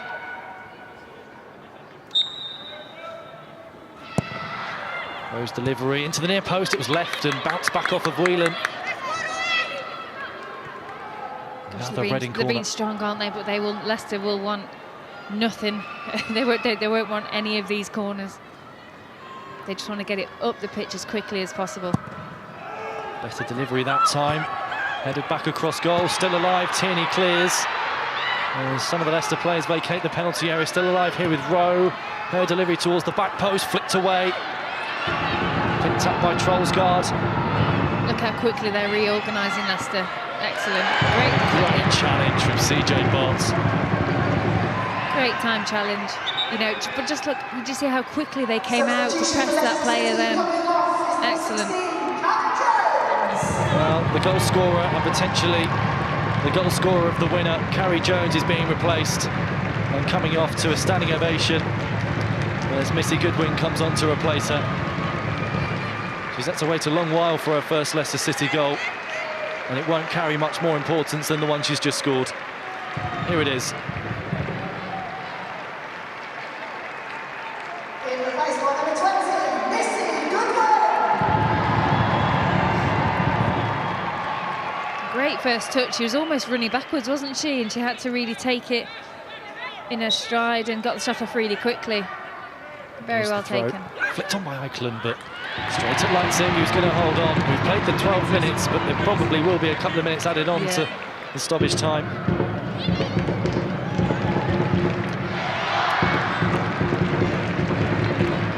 Been a couple of injuries in stoppage time, as well as Leicester City's goal. Cleared by Leipzig. Brilliant persistence from Bott to find Goodwin. Goodwin will she take it towards the corner flag, tries to send it towards Sigsworth. McCandy trying to tidy up for Reading. Sigsworth sticking with her. Well done. Bott's interception. Green keeps it in play. McCandy has to clear. No, she's going to leave it for a goal kick. Reading running out of time. Yeah, they are. They want to get the ball back in play as quickly as possible. It could be any minute now, couldn't it?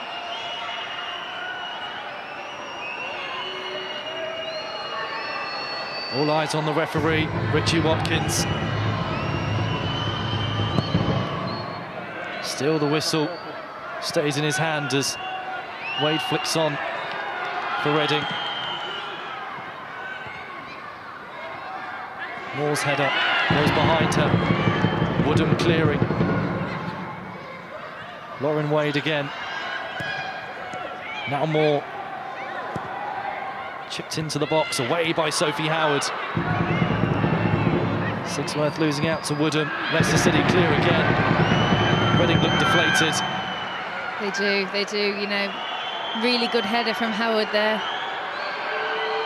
Willie Kirk looking at his watch. Every single Leicester City fan looking at their watch, as does referee Richie Watkins.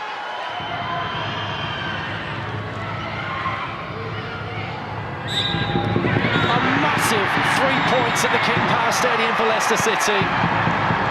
They are off the foot of the table and within a point of Reading in the battle for survival in the Barclays Women's Super League. A tense afternoon, and one that was won in second half stoppage time.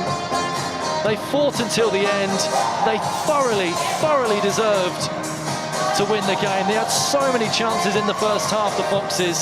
Sam Tierney's opener was cancelled out by Charlie Wellings, but Leicester kept pushing, they kept probing, and Carrie Jones, on loan from Manchester United, with her first Leicester City goal, has won it for the Foxes. And if you're going to win a relegation six-pointer, you do it in second half stoppage time. Oh, absolutely. You know, look at how much it means to the players and the staff. You know, they're all on the pitch, they're all together. As soon as the final whistle, they were jumping on each other, and yeah, they thoroughly deserve that. And like we were talking earlier, that it's great because they've won from a really positive performance as well as getting the 3 points. So it's not only the 3 points on the board, they've proved today that they can win and they can finish their chances. That, you know, they created so many chances today, and I think it would have been a real shame if they hadn't have got those 3 points today, because they thoroughly deserve it. So I'm so happy for Leicester to get 3 points and to put in a really positive performance, and every think every player, they worked together. They really, you know, did their job from the first to the last minute, and you know, it's credit to them, and they thoroughly deserve it. They racked up so many chances in that second half, and just when you think it's not going to happen, Carrie Jones comes up with a winner. And I mean, the jubilation around the place, the flags were flying, everyone leapt up off their seats on the far side, and the Leicester players went wild. Absolutely, and you know, and they're at home, they've had that 12th player, as you say, and you know, the fans were going wild, they were really behind the team, and you know, and I think actually, like we said, there was a few chances beforehand, and it was like, oh gosh, is that the last one? Was that their last opportunity? And then, you know, Jones, she comes up and she takes an excellent first touch, and what a great strike. And you know, she went away celebrating with her team, and this is really, really good, you know, to really help them to stay in the league. Well, what an afternoon for Leicester City. They are off the bottom of the Barclays Women's Super League with a huge 3 points against Reading.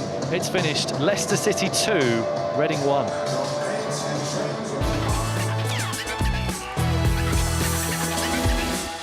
Because memories never fade, no matter how long. We'll still remember the moments of excitement and the impressions of Thailand.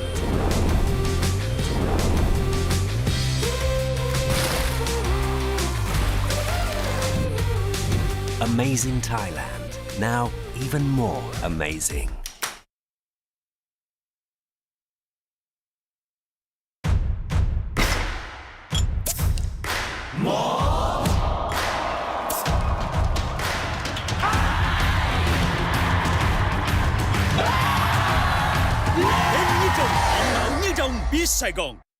Lamiat is the belief that perfection lies within the details, where the finest ingredients deserve the finest craftsmanship.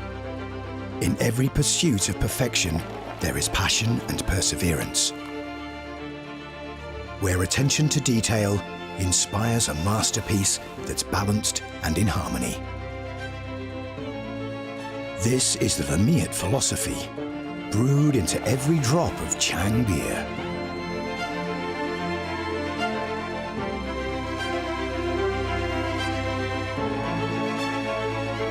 This is the taste of Thai perfection. Chang beer. We brew friendship.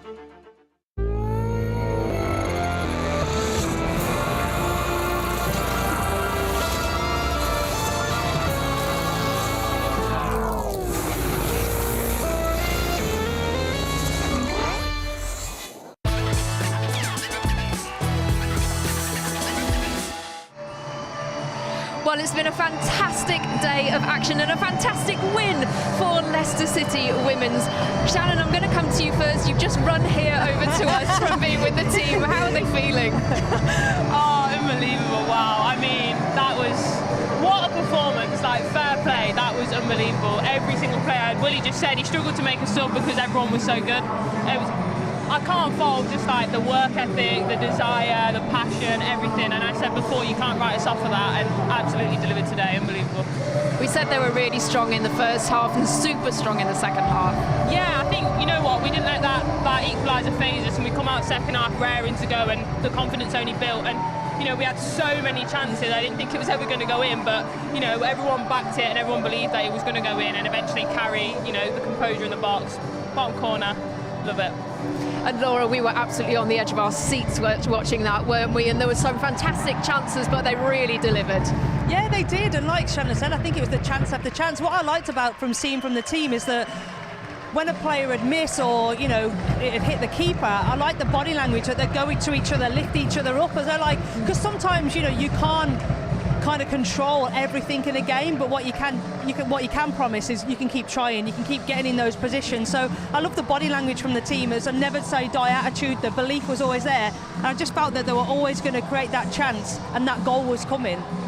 Well, we are going to take a little look at some of those goals. We've got the footage here of the goals. Let's take a little look at the first Leicester goal. Sorry, this is the second half goal that we have here.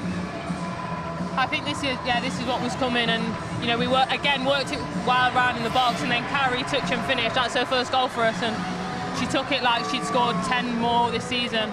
Great composure, side foot, bottom corner, not saving that. What I like about this goal is that Hannah Kane stays on the ball. Sometimes when there's so many Reading defenders, it's hard to just, pass the ball off. But if you stay on the ball like this, too many touches, you delay, you find the extra player, and then, like you say, that touch and composure bottom corner is an absolutely fantastic finish, especially in the dying moments, minutes. There's only minutes left, well, apart from the added 12. We weren't expecting 12 minutes added time, but we thought it was the final minutes of the, 90 minutes. I think it's easy to rush them as well, especially with all the chances we had before. Yeah. It was easy to go into panic mode, and if it drops in the box, smash it over the bar, but Carrie kept her head there brilliantly.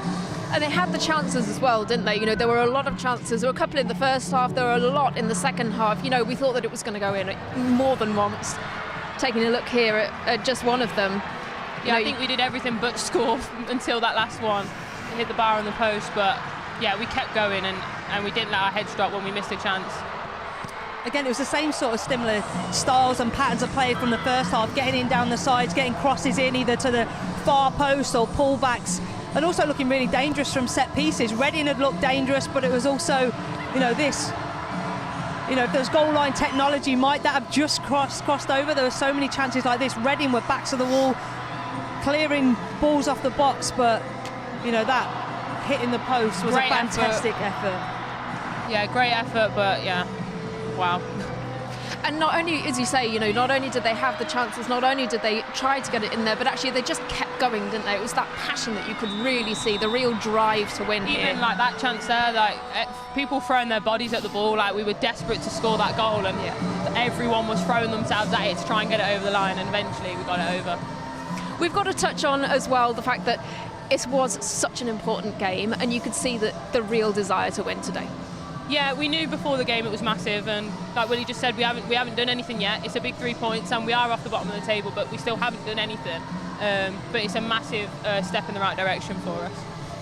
Well, Lewis Mason is with one of the goal scorers for us, I believe now. Over to you, Lewis.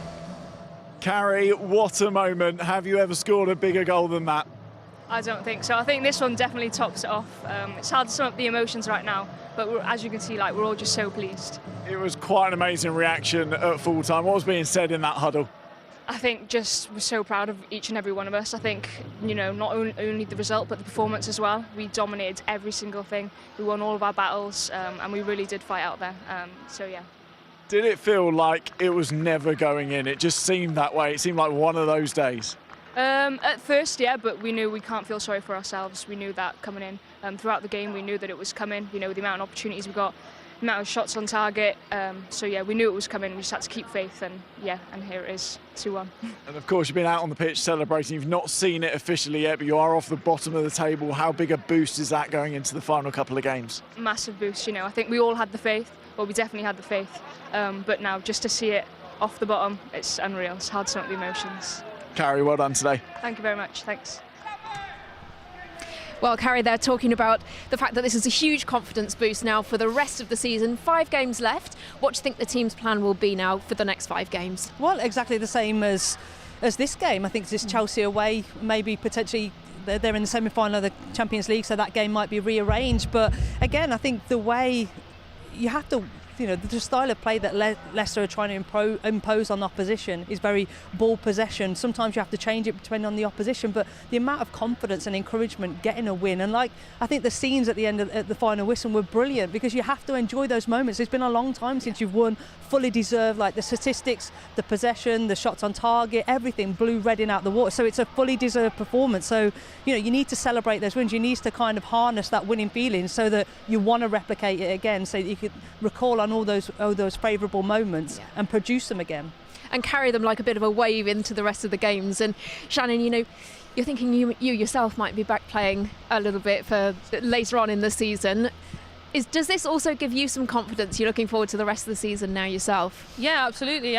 The amount of chances we've created today, that's my kind of dream, to come back into the team and get those kind of chances. So, yeah, it's the confidence that they've shown today, we're going to build on that. And the girls are going to go into the next few games on a real high. So it'd be incredible for me to just jump on that and get involved.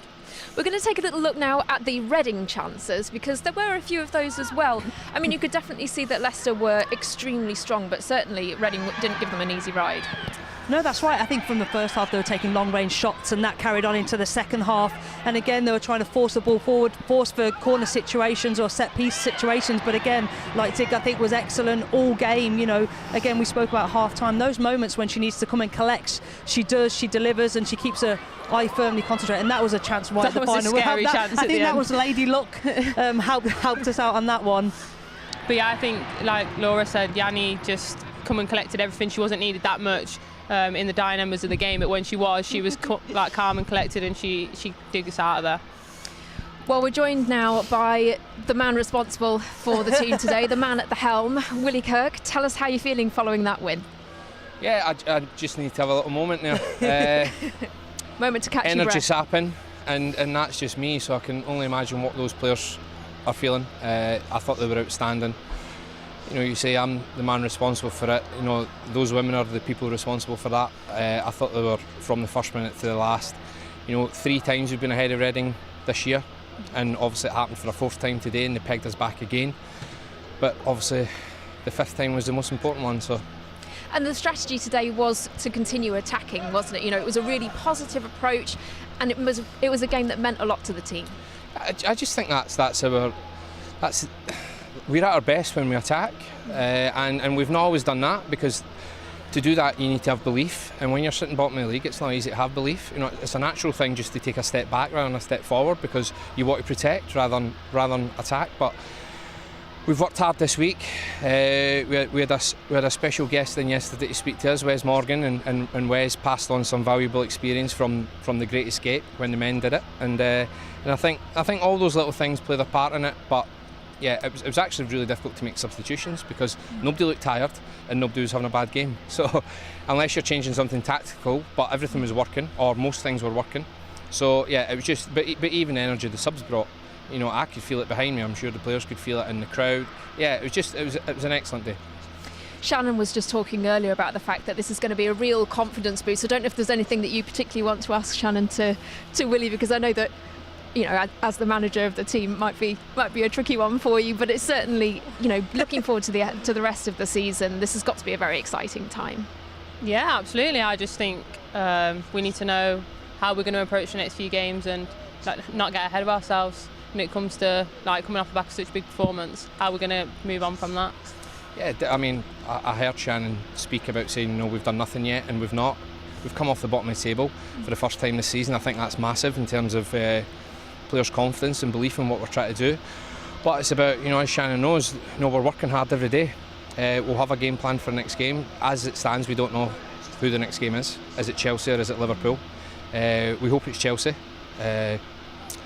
And we'll have a game plan for that. But, you know, we will take great confidence from moving off the bottom, but we understand there's a lot of hard work to do. You know, a really important factor this year, we've had a lot of injuries, but slowly but surely players are coming back from injury, and you know, it's only a matter of time before Shannon's back as well, and that'll be another big boost for us. It must have been a nice sight getting Jess Sigsworth. I thought that it was going to be the headlines. Jess Sigsworth's coming back on after 13 months. Yeah, it's a long time. But like you say, gradually getting those players back must be a huge boost with such leadership experience as well. Yeah, I think even when they get into full training, you know, the players get a boost from it. You know, the player normally gets a little round of applause at some point, either being back on the grass or being in their first full contact session. Not a lot of players want Jess in a full contact session because she's quite aggressive, but that's her. She's not got a dimmer switch. Pads. Yeah, she trains the way she plays, and Jess gave us a big boost today. And regardless of getting on the pitch or not, just being back in the matchday squad was a boost for her, but everybody else, because they know the impact she can have. We were talking earlier a little bit about the fact that Reading are quite renowned for being quite a physical team to play against. What was your strategy there? Did you have that a little bit in your mind in terms of the players that you selected and the strategy you went for? Well, we had to match that. It was bare minimum. We had to bring that just as a starting point, and then it was about trying to make sure that the quality we felt we could bring to the game we did. But you need that foundation, and that foundation is to compete for tackles with Reading. Their work rate is normally exceptional, and I think we matched that today. We probably still didn't win enough second balls for my liking, because Reading are fantastic at that, and I think we done probably more than we've previously done, but we still need to work on that. And I think what Reading have shown consistently is they come back from being goals down. They did it last week. They were 2-0 down against Brighton, which was a big point, and that was always the danger. And we seen it in the first half.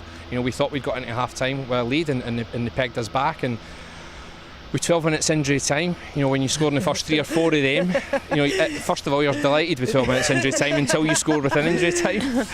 And I think it went to 14 and a half. So, yeah, there's always that danger, because Reading have got that about them, and that's what could keep them up this year. And you know they're going to give you that, so you need to match that. Did you take it as a big compliment, them at 70 minutes going 5 at the back with Van Haven out, coming on? Because I don't, you know, in other games where Reading wouldn't normally do that, but I think actually it's a huge compliment to yourselves, the way you were playing, the way you're enforcing yourselves, the momentum change. I thought it was more for Reading, it was more about containing and frustration and frustrating you guys rather than, you know, going to win the game. I thought there was only one side in the game that really wanted to win it and go and attack. Yeah, I think so. I never expected that. I expected the game to be end to end, and I thought both teams would just try and go for the 3 points rather than settle for one. And I think you're right. I think we could certainly feel the momentum, and I said that to the players. Luckily there was a few injuries, and you get that chance to speak to the players sometimes, and I said to them, you know, I'm sure you can all feel our momentum, but they will also feel it, and they'll be trying to change that, and I think they struggled to change that momentum, and the next best thing for them was to change formation, freshen legs, and I think it was a huge compliment to the way we played. And look, I might change my mind after watching it again, but I think we dominated the game, certainly from a chance perspective. Yes, 100%. I think Reading had their moments where they managed to get on top of us for a couple of minutes and get up the pitch, but I think for the majority of it, we were on top of them. Well, Willie, congratulations on a huge 3 points. The next person that we're going to be catching up with is Aileen Whelan. Lewis Mason is with her now. Aileen, what a result. How does that feel? Do you know what? The performances means that we've deserved it, and I think there's other performances previously we haven't picked up results, so actually that one felt good because we know we performed well, we were the better team, and we just needed the 3 points. For weeks we've been saying they just need a little bit of luck. They've had the performances, need that luck, and you got that just at the end. It looked like a ball was clipped off her head. It was going into the goal. It just hit the bar, and you got away with that one, but you got your luck today. Yeah, definitely. I think you've probably hit the nail on the head there. We don't really have much luck coming into this game, so it's about time we had some. And do you know what? The quality showed, and I think that rattled Reading, and we had, I don't even know how many opportunities. So we just know, especially when the board went up and it was 12 minutes at a time, we all knew it, we all believed, and we didn't give up hope, and that's how we went and won the game. That was amazing earlier. You said to me just off camera, you said, we knew we'd won it when we saw 12 minutes. That's the kind of belief you've got as a team. Yeah, definitely. I mean, if 1 minute went up, it's a different story, but 12 minutes, the amount of opportunities we'd had in the past 10 minutes before that, it just goes to show you keep pushing, keep trying, don't give up hope, and it's going to go our way eventually. How does this set up the end of the season for you? We push on from here like it's not over. It's just the start of where we need to push on. We've got a break now where we can enjoy this win. Internationals can go away, stay safe and have a good performance there, and we come back, regroup, and we've got to go and get more points on the board because it's not over until the last game of the season. And you've shown today you've got so much attacking threat as well with 2 wonderful goals. Yeah, I think big, massive congratulations to Jess Sigsworth. Come back after a long-term injury, and she's come on, and it looks like she's not been away. So really happy to have her back in the team as well. And Remy coming in, Hannah. Yeah, there's just so many opportunities. We're not relying on one player anymore. So. And you know it's not job done, but a chance to maybe celebrate today's victory, because you need to enjoy these moments. Absolutely, because we know what it feels like to be on the other end of it and how long that lasts. So we need to make this feeling last now, and going into the next games, whoever that might be, because Chelsea might get rearranged because of the Champions League. It might be Liverpool, our next fixture. So we've got to take this momentum, take this feeling, and then go and do their job there as well. Brilliant stuff. Well done, Aileen. Thank you. Well, a huge 3 points for Leicester City. Shannon, this has got to be a big moment for the team, and you know they're now off the bottom spot, so not only is the confidence up, but the energy is up. Only 5 more games to go. What do you think the girls are going to be doing tonight? Celebrating the win? Looking ahead? No, we'll be in tomorrow, so I don't think they'll be celebrating too much. I think we can go and enjoy the moment now in the changing room, but tomorrow we'll go again, and we'll go and watch the game back, and yeah, just crack on for the new week. And Laura, we were talking earlier about there's 2 big stories in the season at the moment, the story at the top and the story at the bottom. Leicester City no longer on the bottom. It's a huge moment. Yeah, it is, because I think all players and staff at some moments look at the table, and I think visually, it's a huge boost to see yourself, when Leicester have been at the bottom for a long time now, to finally see yourself, and what you've achieved, what you've all spoke about, believing in the dream, believing in staying up, and now to visually move up one. Although Brighton have got games in hand, but to have those points on the board off the bottom of the table, just gives you that boost, that kind of spark, that you're heading in the right direction. And again, performances like today will get you more points and get you again higher up the table. And we keep talking as well a little bit about the fact that there were quite a lot of fans here today. The energy for them was fantastic, and just as the chances went up, as the goals increased, the energy level went up and up and up, and that's got to be really exciting for them too. Yeah, I thought you couldn't help but get engrossed in the game, in the excitement, especially because that's what happens when teams attack, when Leicester attack like that and create so many good goal-scoring opportunities. You get engrossed in the game. I think the drums was excellent. Shannon wanted to get on that. She's promised to, if she's not on the pitch, she's promised to get on the drums next game. I definitely did my part on the side that you could hear me. Yeah, it's just fantastic. Great. All those fans, Leicester fans leaving, will be boosted. That'll make their whole day now and their whole weekend. Well, it's been a fantastic performance, a huge moment in the season for Leicester City, and we do hope that you've enjoyed joining us for this fantastic match and for all of the action. Thanks also to our commentators, Sam and Chloe, but do join along with us on our social channels and also keep up to date on lcfc.com.